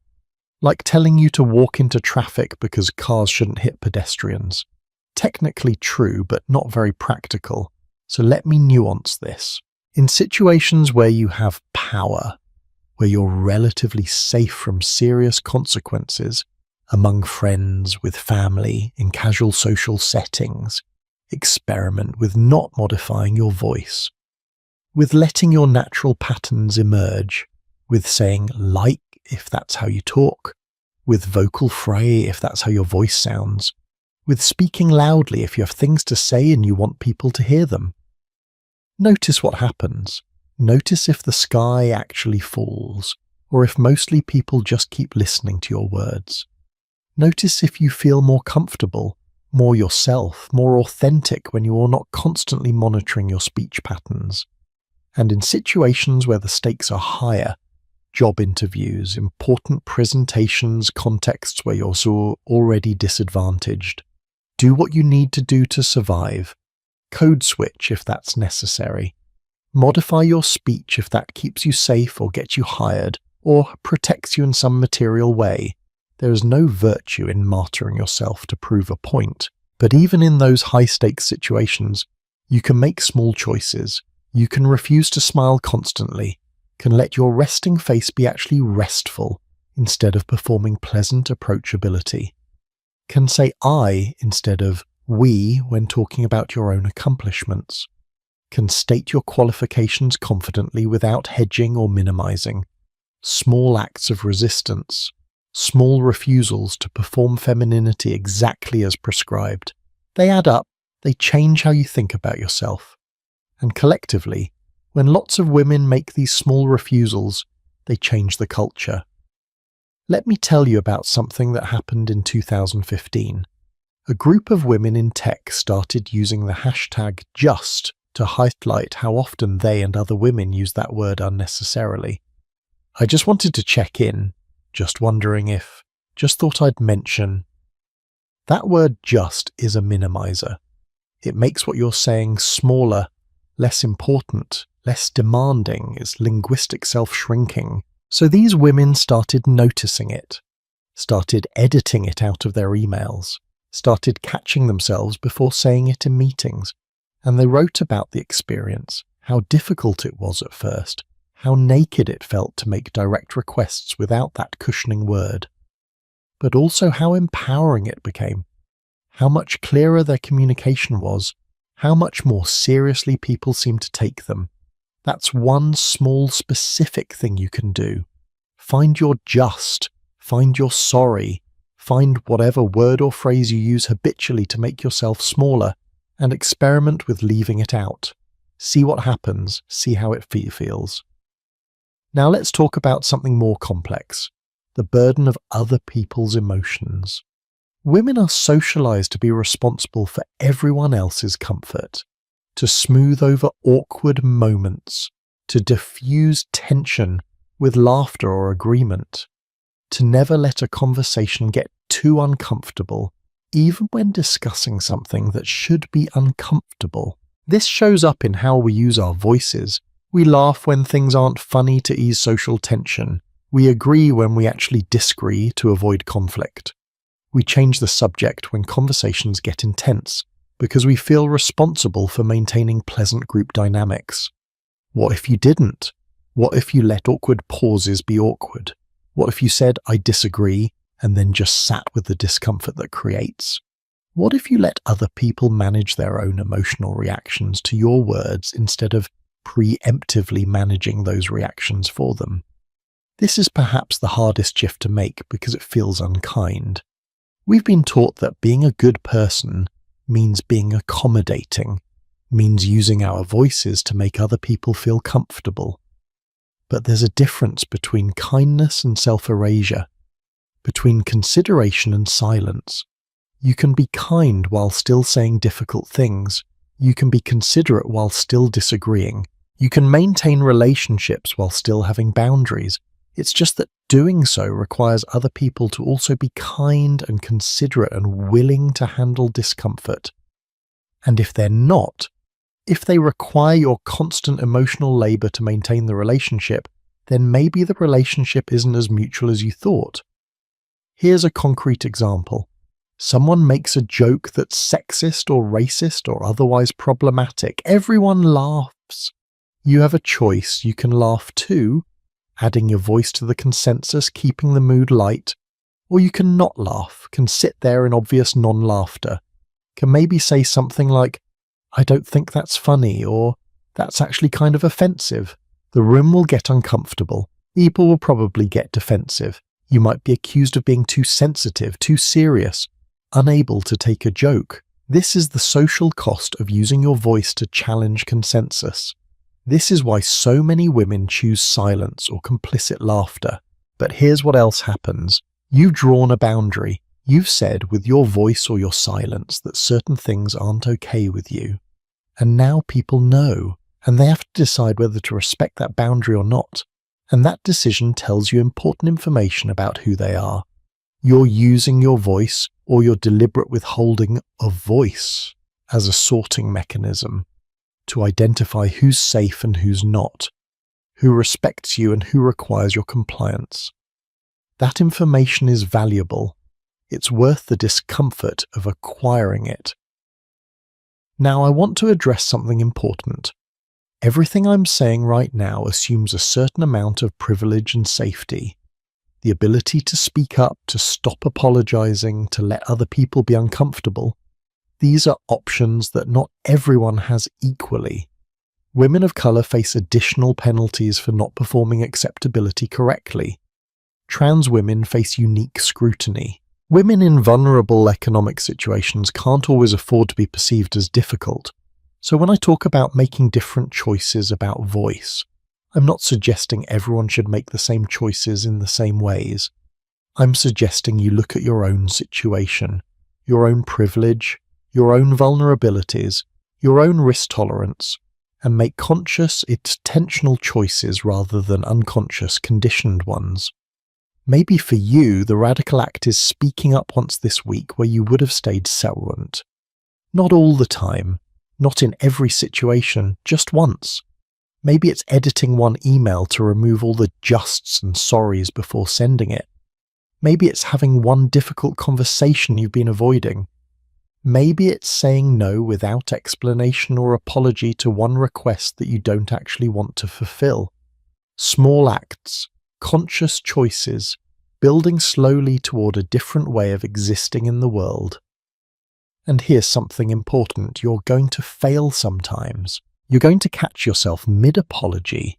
You're going to soften your voice when you meant to speak clearly. You're going to laugh at a joke you should have challenged.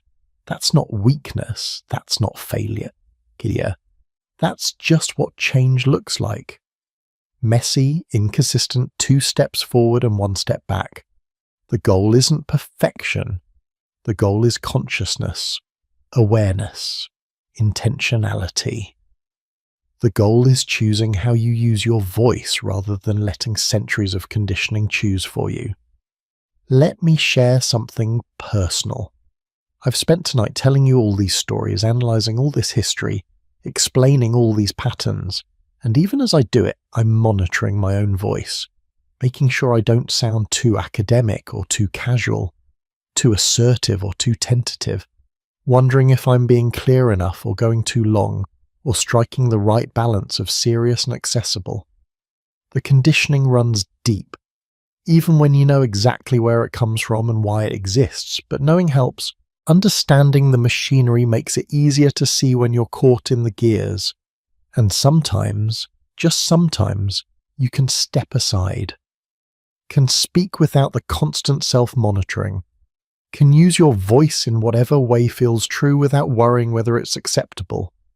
Those moments are rare, brief, but they're real, and they hint at what might be possible if we all stopped cooperating with our own diminishment, if we all made small, consistent, repeated choices to use our voices differently, to speak up, speak clearly, speak without apology when we have things worth saying. The Victorian silence machine is persistent, powerful, deeply embedded in culture and consciousness, but it runs on our compliance, on our internalization of its rules, on our willingness to police ourselves. And every time you make a different choice, every time you speak when you've been conditioned to stay silent, or stay silent as an act of resistance rather than submission, or use your voice in ways that don't fit the prescribed patterns, you're throwing a small wrench in the machinery. Individually, these acts might not seem like much, but collectively, they're revolutionary. They're how change actually happens, not through grand gestures or perfect resistance, but through thousands of small, imperfect daily refusals to perform femininity exactly as prescribed. We've spent tonight excavating history, understanding where the silence came from, how it was enforced, why it persisted. Now comes the harder part, deciding what to do about it. How to live in a world still shaped by Victorian values while refusing to be entirely defined by them. How to make space for your voice in a culture that still, in so many subtle ways, suggests you should be quiet. That's the real work. That's what actually matters.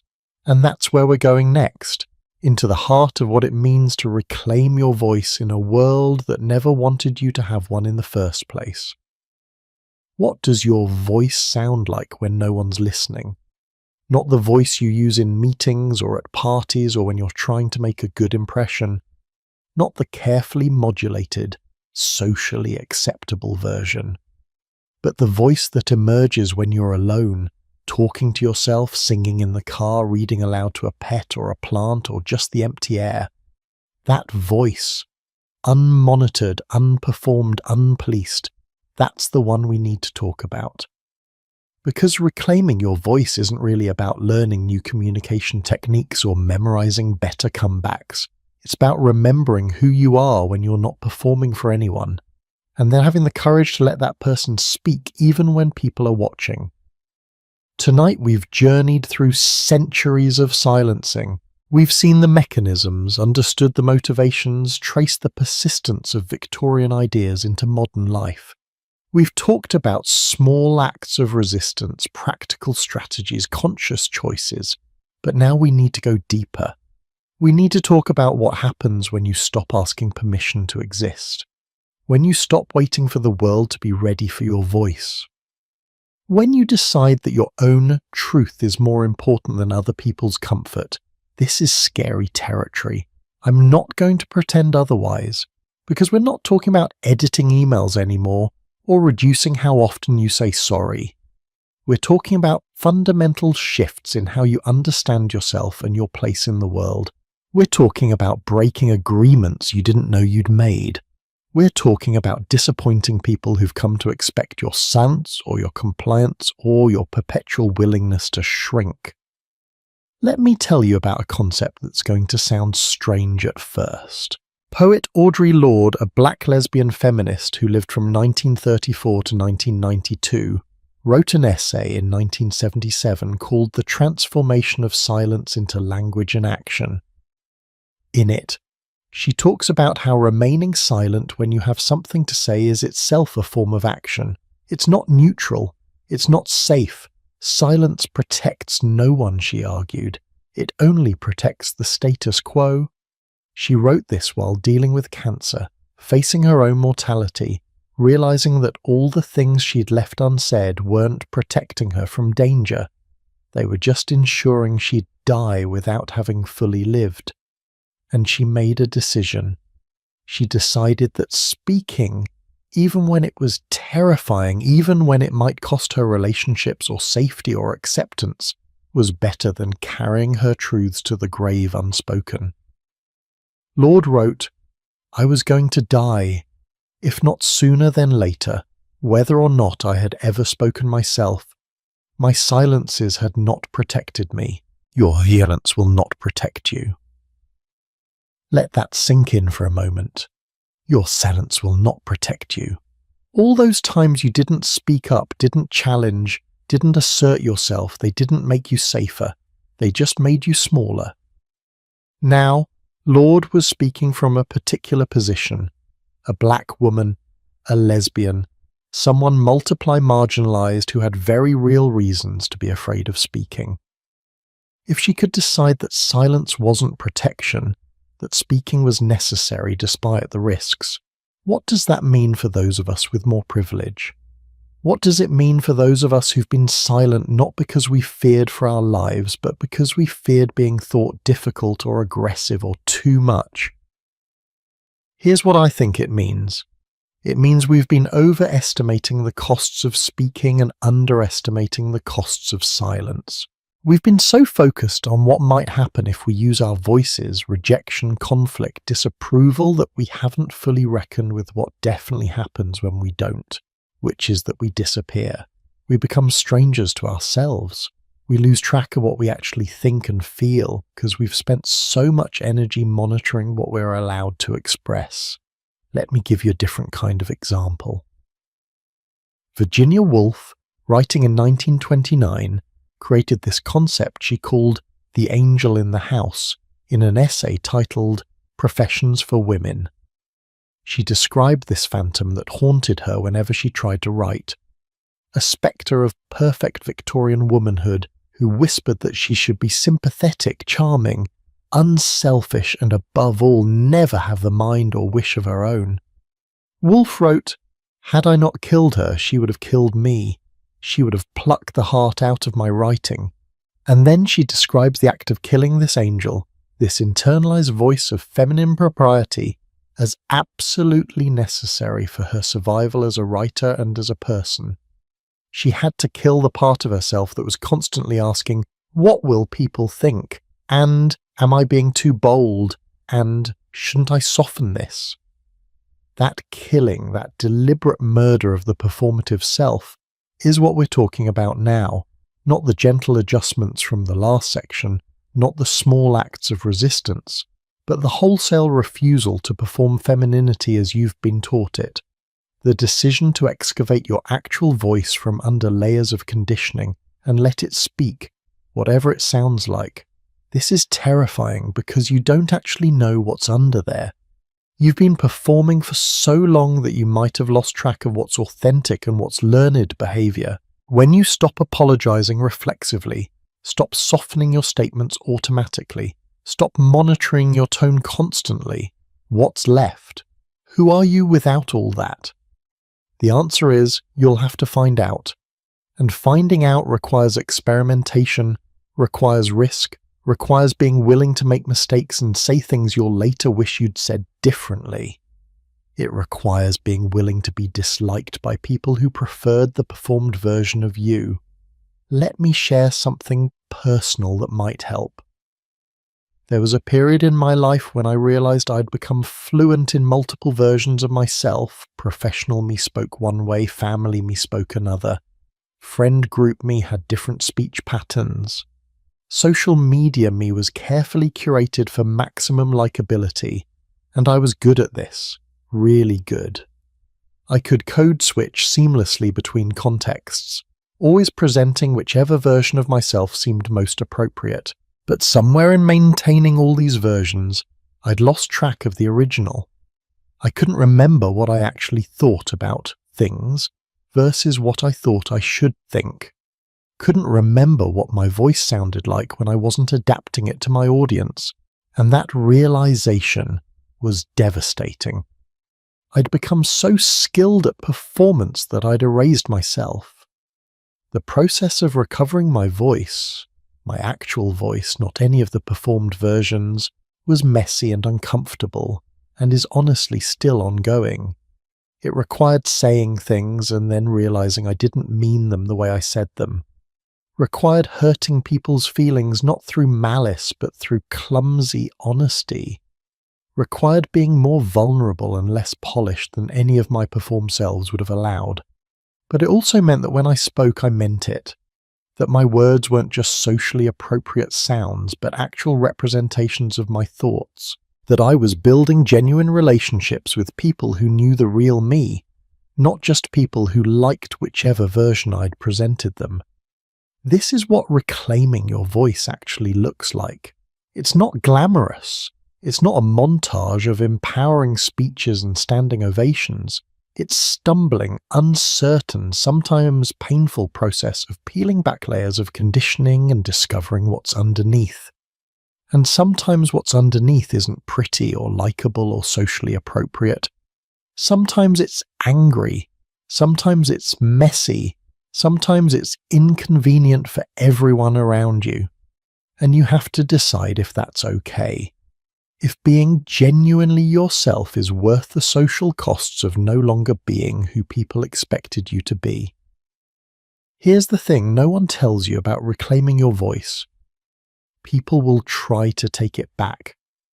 The people who benefited from your zulers, from your constant accommodation, from your willingness to shrink, they're not going to celebrate your growth.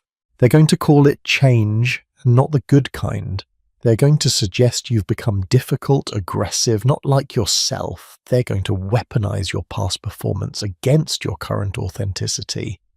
You used to be so easygoing. You never used to make such a big deal about things. What happened to you? These statements are attempts to restore the previous dynamic, to make you feel that your authentic self is somehow less valid than the performed version they preferred, and you're going to be tempted to believe them, to think maybe you have changed for the worse, maybe you are being too difficult, maybe the performed version was actually better. This is the moment where most people retreat back into silence, back into performance, back into smallness. But here's what you need to remember. You didn't change. You stopped hiding. Those are not the same thing. The person they're mourning never actually existed. She was a performance you gave because you didn't think they could handle the real you. And if they can't handle the real you now, that tells you something important about the relationship. Not everyone will react this way, of course. Some people, the ones who genuinely care about you rather than just benefiting from your sonce, will adjust, will appreciate the more honest version of you even when it's more challenging, will value authenticity over compliance. Those are your people. The ones who stay, who do the work of relating to the real you, who are willing to handle discomfort in service of genuine connection. Let me tell you about what Bell Hooks, who styled her name without capitals, wrote about finding your voice. She was born Gloria Jean Watkins in 1952 and became one of the most important feminist theorists of the 20th century. She wrote extensively about how oppressed people are taught to silence themselves, to speak in ways that make their oppressors comfortable. And she argued that talking back, speaking even when you've been told to be quiet, naming things that powerful people want unnamed, is a revolutionary act. Not because any individual statement will change the world, but because every act of speaking when you're supposed to be silent chips away at the power structure that demands that silence. She wrote about growing up in a household where children, especially girls, were not supposed to talk back to adults, where having opinions was seen as disrespectful, where voice was something you weren't allowed to have unless it was being used to agree with authority.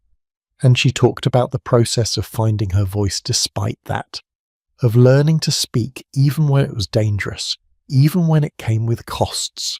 The costs were real. She faced rejection from family members who thought she had become too assertive, faced criticism from white feminists who thought she was too angry, faced dismissal from black men who thought she was betraying racial solidarity by criticizing sexism within the black community. Speaking her truth meant disappointing almost everyone at some point, but she kept speaking, kept writing, kept refusing to be silent, and her work changed how millions of people think about race, class, gender, and power, not because she found the perfect way to speak that offended no one, but because she decided her truth was more important than everyone's comfort. That's the level we're talking about now. Not techniques or strategies, but fundamental decisions about who you are and what you're willing to risk to be that person fully. About whether you'd rather be liked or be real. About whether your voice, Your actual messy, imperfect, sometimes uncomfortable voice has value even when it disrupts the peace. And here's the beautiful, terrible truth. You can't serve both masters. You can't be fully yourself and fully accommodate everyone else's expectations. At some point, you have to choose. And choosing yourself, choosing your voice, choosing to speak even when it would be easier to stay silent, that's not selfish. That's not mean. That's survival. Because the alternative is that slow death Audre Lorde warned about. The death of carrying your truths unspoken. The death of looking back at your life and realizing you spent it performing for an audience that was never going to give you permission to exist fully anyway. The death of never knowing who you might have been if you'd been brave enough to be yourself out loud. I'm not going to lie and tell you this is easy or safe or always worth it in every single moment. Sometimes silence is genuinely strategic. Sometimes accommodation is necessary for survival. Sometimes you do have to choose your battles, but the choice should be conscious, intentional, yours, not a reflexive performance based on centuries of conditioning. Not an automatic shrinking because that's what women are supposed to do, not because you've forgotten you have the right to speak, but a choice, your choice, based on your assessment of the situation, your needs, your values, your sense of what matters most. That's what reclaiming your voice really means. Not speaking constantly or loudly or without consideration, but speaking consciously, deliberately, from a place of self-knowledge rather than performance, from a place of authenticity rather than accommodation, from a place of courage rather than fear. And when you do that, when you find your actual voice and use it, even imperfectly, even with mistakes, even when it makes people uncomfortable, you're not just changing your own life, you're changing the world incrementally. You're making it easier for the next person to speak. You're proving that women can exist without constantly apologizing for their existence. You're dismantling, one word at a time, the Victorian machinery that tried to ensure your silence. So here's my question for you, and it's the only question that really matters. What would you say if you weren't afraid? What truth would you speak if you knew no one would reject you for it? What part of yourself would you express if you trusted that the right people would stay? You don't have to answer out loud, you don't have to answer right now, but sit with that question, let it work on you. Because the answer, your answer, not the one you think you should have, that's your voice trying to tell you something. And maybe, just maybe, it's time to listen. We've reached the end of our journey through slants and voice, through Victorian machinery and modern echoes, through control and resistance and finally reclamation. But before we close, I want to bring us full circle, back to where we started, back to that impossible paradox, the quiet woman who became dangerous simply by being quiet. Because now, after everything we've explored, you can see that paradox for what it really was. It was never actually about silence or speech, it was about control. About ensuring that women, no matter what they did, could never be quite right, could never be safe, could never simply exist without constant surveillance and judgment and correction. The woman who spoke too much was punished. The woman who stayed silent was suspected, and both were used as examples to terrorize all the women watching, to teach them that there was no safe zone, no correct answer, no way to perform femininity perfectly enough to escape scrutiny. Understanding this, really understanding it, is liberating in a way I hope you're beginning to feel. Because once you see that the game was rigged from the start, you can stop trying to win it. You can stop contorting yourself to meet impossible standards. You can stop monitoring every word, every tone, every utterance for signs of being too much or not enough. You can just speak, or not speak, based on what you actually want to communicate, not on what you think will keep you safe. Because nothing will keep you safe, not silence, not perfect adherence to etiquette, not shrinking yourself so small that you disappear entirely. The only thing that makes you safe is living in a world that stops trying to control women's voices, and we get there by refusing to cooperate with that control. Let me tell you one final story. It's about a woman named Malala Yousafzai. She was born in 1997 in Pakistan.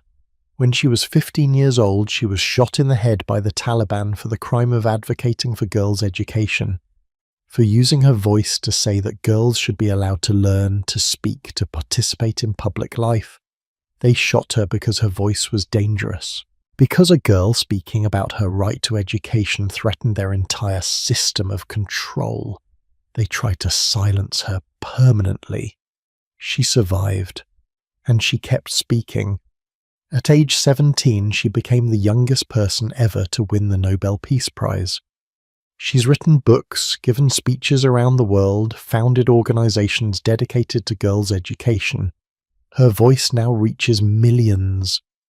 The thing they tried to silence became amplified beyond anything they could have imagined. And here's what she said about it. They thought that the bullets would silence us, but they failed, and out of that silence came thousands of voices. Out of that silence came thousands of voices. That's what happens when you refuse to be silenced. When one woman speaks, she makes it easier for the next woman to speak, and the next, until what was once a lonely act of courage becomes a chorus so loud it can't be ignored. You don't have to be Malala. You don't have to risk your life or win a Nobel Prize, but you can be part of that chorus. You can add your voice, whatever it sounds like, however imperfect it is, to the growing sound of women refusing to be silent.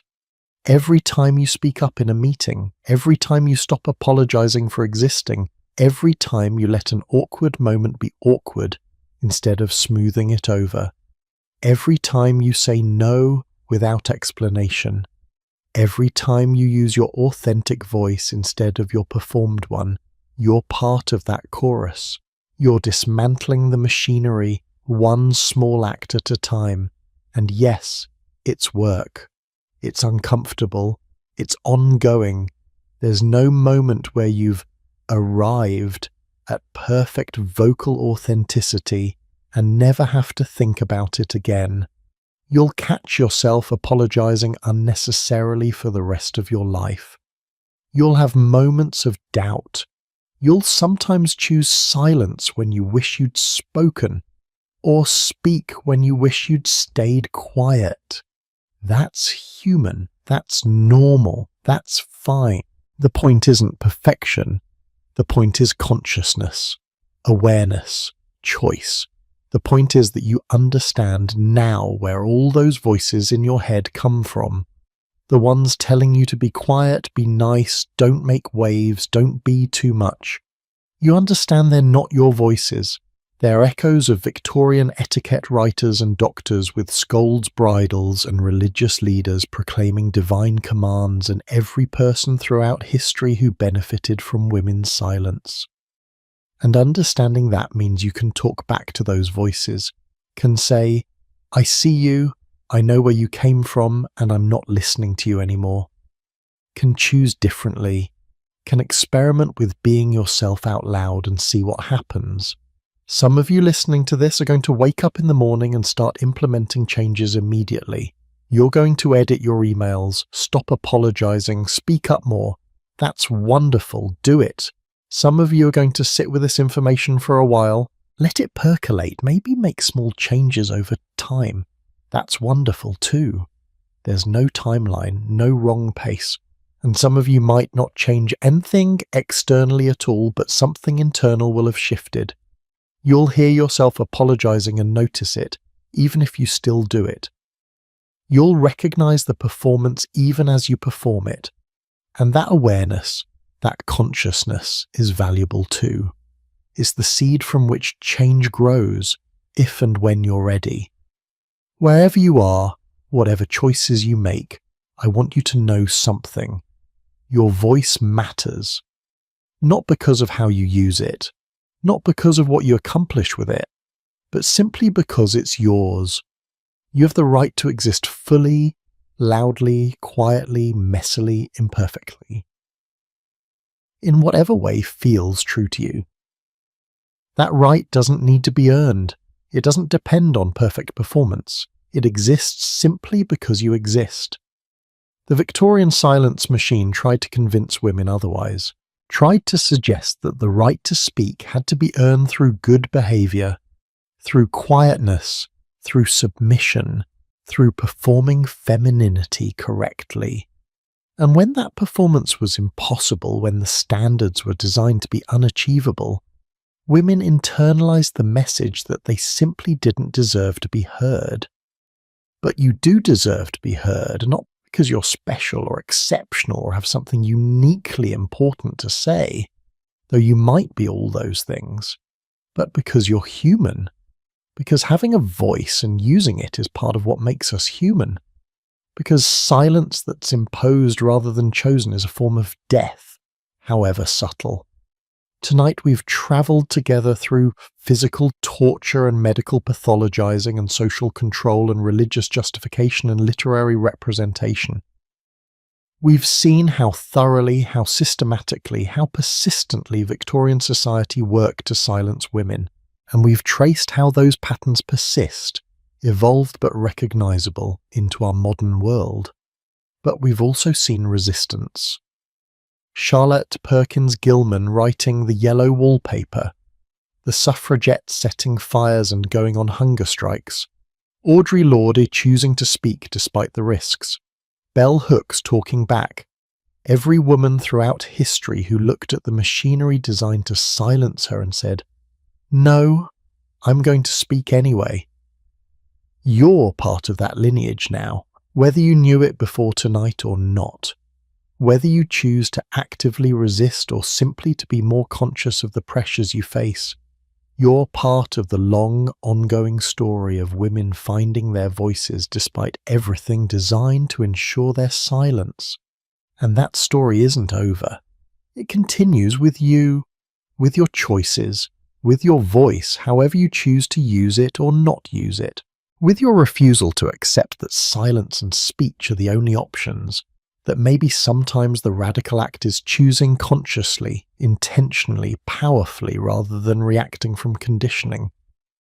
The Victorian era ended officially over a century ago, but as we've seen tonight, its ghosts still haunt us, still whisper that we should be quieter, softer, smaller, less, still suggest that our voices are problems to be managed rather than tools for truth-telling. But ghosts only have the power we give them. And now that you can see them clearly, now that you know where they came from and why they're here, you can decide whether to keep listening, whether to keep cooperating, whether to keep shrinking to fit into spaces designed to contain you, or you can decide differently, can decide that your voice, your actual voice, deserves to exist in the world, can decide that the work of other people's feelings isn't yours to carry, can decide that being liked matters less than being real, can decide that you'd rather be complicated and authentic than simple and palatable. These are big decisions, hard decisions, decisions you'll make and remake throughout your life in different contexts, different ways, but they're yours to make. That's the gift of understanding, the freedom of consciousness. The power of knowing where the cage is so you can see the spaces between the bars. Thank you for spending these hours with me tonight, for listening to these stories, for sitting with these uncomfortable truths, for being willing to examine the machinery that shapes all our lives, whether we acknowledge it or not. I know this was a lot. I know it might have brought up difficult feelings, memories, recognitions. That's okay. That's the work.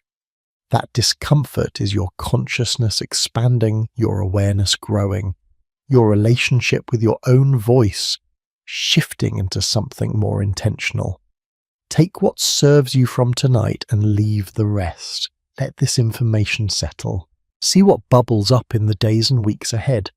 Notice how you use your voice. Notice when you modify it and why. Notice what you want to say but don't. Notice what you say that you don't mean. Just notice, that's enough. And if you found value in this exploration, If something here resonated or challenged or changed you, I'd love to hear about it. Leave a comment sharing your thoughts. Share this with someone who needs to hear it. Subscribe so you don't miss future stories, because there are so many more stories to tell, so many more corners of history to explore, so many more ways that understanding the past can help us live more freely in the present. Next time, we'll explore another strange corner of history, another peculiar belief, another way that people throughout time have tried to control each other, and how some have broken free. There are always more stories, always more to learn, always more ways to understand ourselves and our world. Until then, speak or don't speak, loudly or quietly, perfectly or imperfectly. Just do it consciously, do it intentionally, do it as an act of choice rather than conditioning. Your voice is yours, it always has been. And no amount of Victorian machinery, historical or modern, can take that away unless you let it. Sweet dreams, and may you wake with words worth saying and the courage to say them.